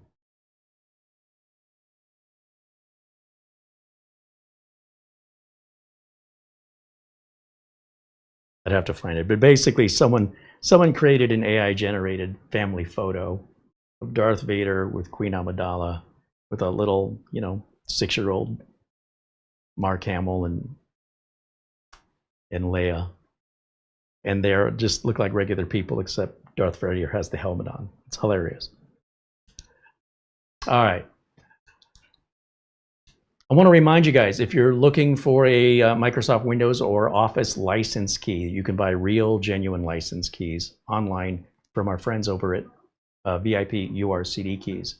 Now, there's been a lot of people, well, I won't say a lot of people. It's not uncommon to find people who make false assumptions about what these keys are and where they come from. Those people are wrong with our vendor here. I'm telling you, they're wrong. These kind of false comments about these keys only come from people who never bought one, and they believe what they're saying is true when they're lying. So I remove those comments when I see them, because it'd be like me saying, falsely accusing you of something because of who you are. You're related to these bad people, or you do some line of work that a lot of scammers work in, so therefore you're a scammer. Without any evidence or proof, or I know anything about you, just everybody beware, this guy's a scammer. He's not a good person. You're like, what'd he do to you? Nothing, but I heard he did things to other people. Well, I heard I'm 10 feet tall and 4,000 pounds. So you got people that think they're being a hero when in fact they're being a bully, and they're completely false. They're wrong. So I want to tell you, these are legal, legitimate license keys. Regardless of what anybody tells you online, prove me wrong. And you can do that. Buy a license key and see for yourself. Don't take anybody's word. Until you experience it, it's unverifiable. And I can tell you, I don't just take on anybody that I'm going to sit here and promote. Like MINISFORUM isn't just anybody. There's certain barriers that have to be, certain goals or milestones that have to be reached. In my level of business, I don't have a choice unless I don't want to keep my business anymore. And I want you to consider who's giving you the information, because it's really disturbing to me when somebody is acting unjustly, whether it's against an innocent person or not. There's a just way to do it. And one way is through verification and evidence. So if we look at the website, for example, you'll see that they have Windows 10 Pro, which you can still buy today and use to activate Windows 11 Pro. Saves you a few bucks. We have a coupon code, so even though their prices are already significantly less than Microsoft, using the coupon code Carey will save you 25%. If you want to pay the extra 25%, don't use the coupon code. I'm paid the same either way, so if you want to buy a code or you don't, it makes no difference in my life. One of the most common questions I get from people, universally, it applies to everybody that watches this channel, everybody runs Windows. And at some point, especially if they're building their own computer, they need to buy a copy of Windows. And when you see how much money Microsoft wants for it, inevitably you're going to be sending me an email going, is there somewhere else I can buy a license key that isn't fake or stolen or, you know, manipulated? Yes. Yes, because as a system builder, I have to find legitimate legal license codes that allow me to be competitive with my competitors, right? I've got to have pricing. I can't add all this additional cost on because Microsoft wants it and then think I'm going to have customers that are going to buy from me when I'm so much more expensive than everybody else. And if I put fraudulent product on my customers' machines, well, it's just a ticking time bomb, isn't it? Before that's going to come back to haunt me. So I got to think long term. I got to play a chess game here. I got to think this through where I can do the responsible, legitimate thing so I can stay in business, have customers come back, recommend me, refer me, and that's to keep it all above board. So when I found this company, it wasn't my initial goal to share it with you any more than sharing any other business insider vendor information, which is typically not shared. Why would I hand this off to my competitors? This is usually industry secret stuff. So you're my audience. I look after you guys, and I don't play these games. I'm all about honesty and transparency. I'm not here as a hard sell. If you want to buy it, buy it. If you don't, don't. Okay. But I can at least tell you, you'll have peace of mind if you buy from them. They'll support the key up to 6 months after you buy it. If you have any problems, they're there. And they accept PayPal. And it's all 100% legit, and I challenge anybody to prove me wrong. And with that, we certainly appreciate them supporting us here. We hope you'll support them back and save yourself some money and not roll the dice. You know, that, oh, I hope this is going to work. Get it right the first time. Have peace of mind that if there's an issue, they've got your back. And I always have your back. So worst case scenario, you reach out to me directly. And that almost never has to happen. Oftentimes it's just communication problems when that odd, unusual experience occurs. And I wouldn't sit here and promote something I don't use myself, or that I would tell you, if it doesn't turn out the way I said, that's your problem, because that's usually the way it works with content creators. That's between you and them. I had nothing to do with it. I don't work like that. If I'm going to sit here and promote it and tell you I use it, then that's no different than me selling it to you. That's no different than you giving me your money. And if the company I'm promoting isn't doing what they're supposed to, I'm not promoting them anymore. Okay? Just so you know where I'm coming from on this. I got a business to run. This is not a game, unless I consider paying my bills or not and living out on the street a game. That's not a game I want to play. So if you wonder, what's my motivation? Is this all a big gimmick? Well, I've had this YouTube channel now since 2009, and I've been in business, we're going to be on 35 years now. That doesn't happen by scamming people. You just can't survive in the industry scamming people, not for this long. Not anywhere near this long. 3 years, 4 years, tops. Probably not even that. So you add it all up, it starts to make sense. And I can't necessarily say that for content creators who may not be in the industry, but they're just like spokesmen for things. They're a presenter, but they're not necessarily a technician. And for me, that makes a big difference. For me, it does. And so that's what I try and present here, is a less common perception or a view from a professional perspective than from an enthusiast perspective, because there's no shortage of enthusiast perspectives. I don't have a problem with enthusiast perspectives. But without channels like mine, you wouldn't realize, the average viewer would not know there is another perception. It would just be omitted. You wouldn't even know it was missing. I'm here to fill that gap. Doug Betts over at Live Windows Training is here to fill that gap. Mike's Unboxing Reviews, Adamant IT, our friend Planet Cryos. These are just a handful of channels I can name on one hand that fill that gap. Ask Your Computer Guy, Cyber CPU Tech. That's 7 channels. Salem Techsperts, 8 channels. And I think that's all I know. I think that's it. But if you want to name enthusiast channels, we'll be here for the next hour. So it's very off balance. Doesn't mean one's better than the other. But there is another side to it that isn't equally shown here on this platform on YouTube. And that's what motivates me to keep doing this and to keep presenting in a different way. Most of these channels do not interact with their audience, and certainly don't make the audience interaction as big of a part of the show as I do every single show. Without you, it ain't the same. But for them, without you, for the others, especially the enthusiasts, it's always the same, isn't it? Whether you're there or not.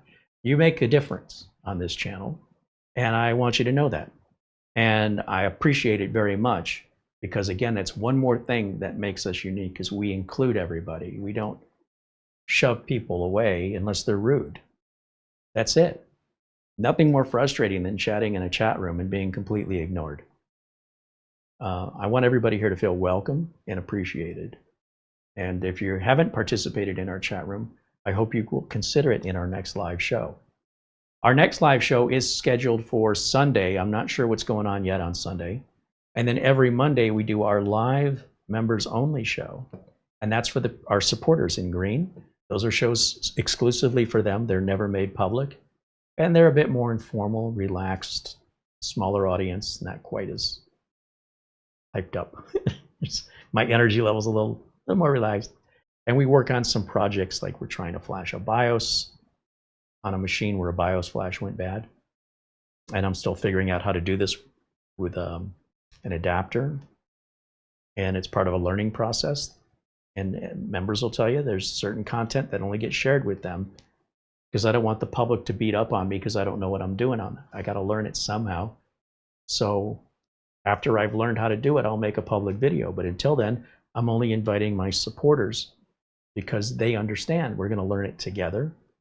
And I have supporters that know way better than I do how to do this that have helped me out and said, hey, you need to click on this or you need to do that.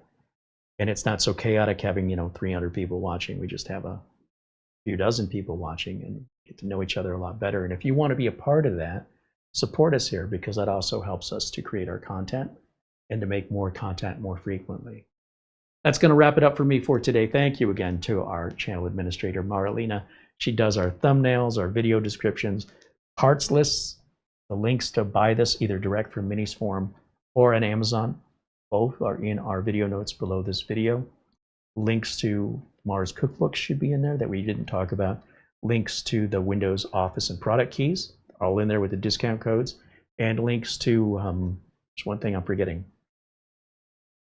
The optimizer, the Windows 11 optimizer. If you want to learn more about it, that's going to take you over to D7X Tech, the people who make it. And they have a full website dedicated to explaining it. And they're the ones who sell it and process your payment and distribute the software. It's a collaboration between the two of us. And anyway, if you're interested in it, you buy it once, you own it for life, run it on as many computers as you want.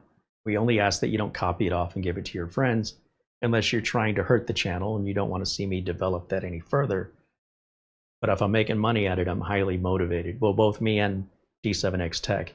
If we're making money at it, we're highly motivated to keep updating it and to keep advancing it. But if we're losing money on it, well, I think it's pretty common sense what's going to happen. So we rely on the honesty of our community, and I'm honest on the channel and I'm transparent. And I just hope that that's enough to keep us going. But at the end of the day, that's up to you guys. And we appreciate each and every one of you. Thank you so much for hanging out. We'll see you all again on Sunday. And I hope you all had a great Christmas. Hope you're having a great Boxing Day. And hope you have a great weekend. And hope you'll come back Sunday. Until then, bye for now.